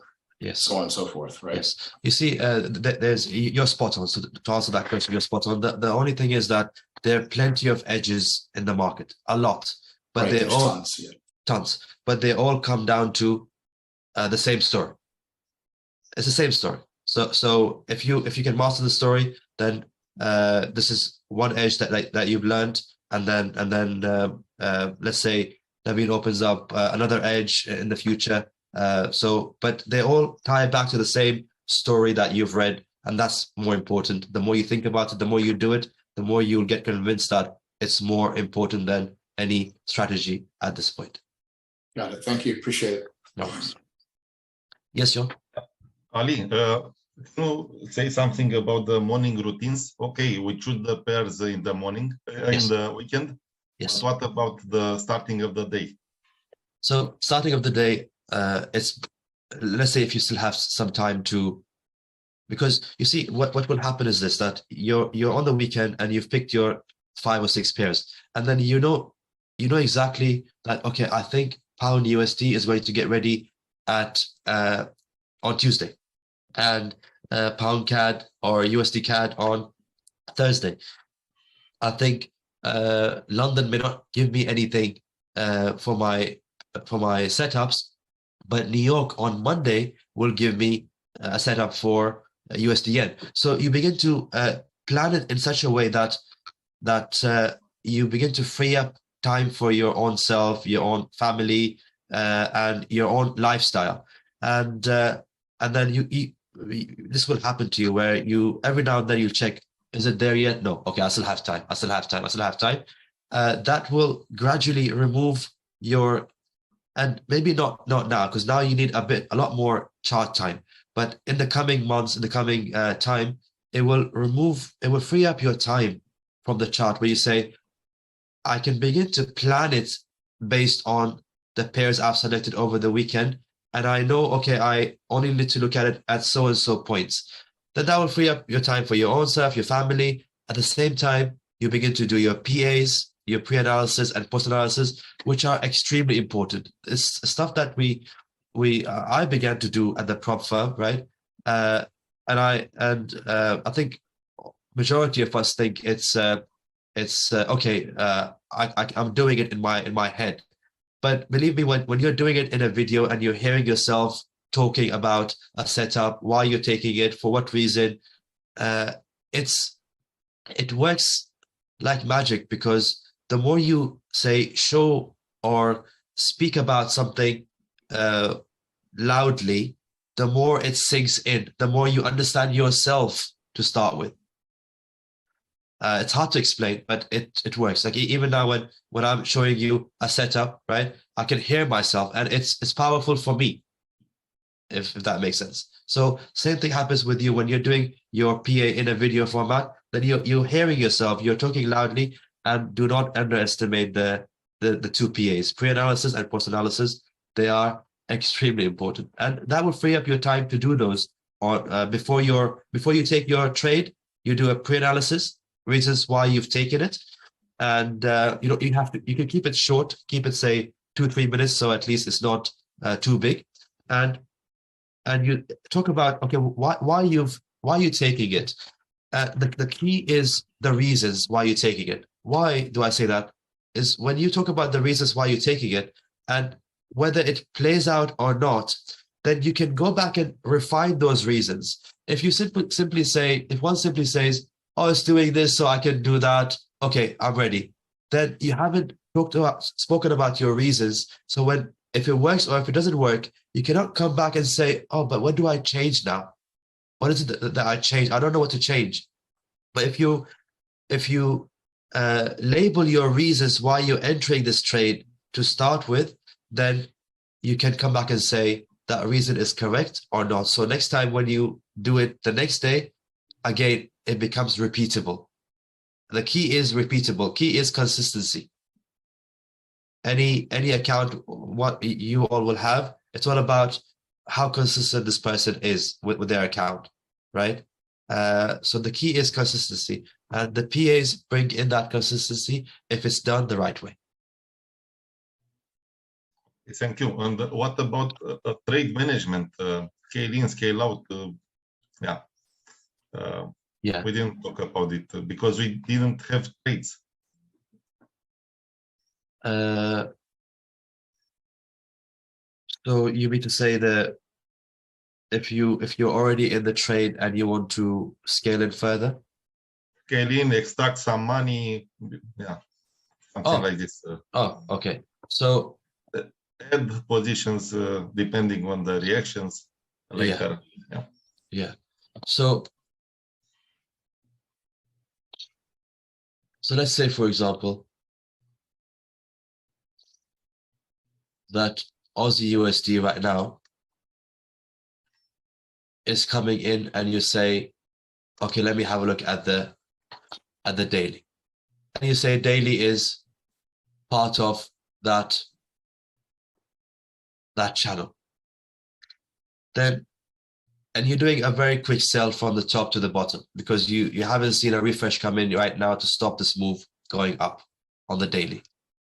So if your sales are only from here to here, you don't have any room to scale in.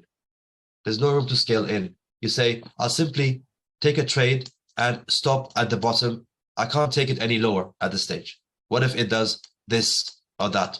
Your scaling only begins to come in is when your refresh comes in, and that becomes a confirmation that the big move is now coming in.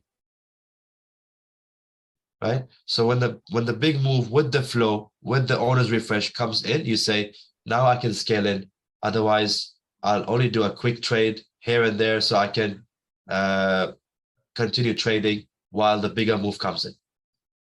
So with this, let's say this is your daily and the primary comes in and you begin to sell this and it begins to go down and it begins to go lower as well. So you say, very good. Now it's everything is looking good. Now, again, any refresh you get on the smaller time frame, you can do it the same way, which is you draw a line and start with your 60.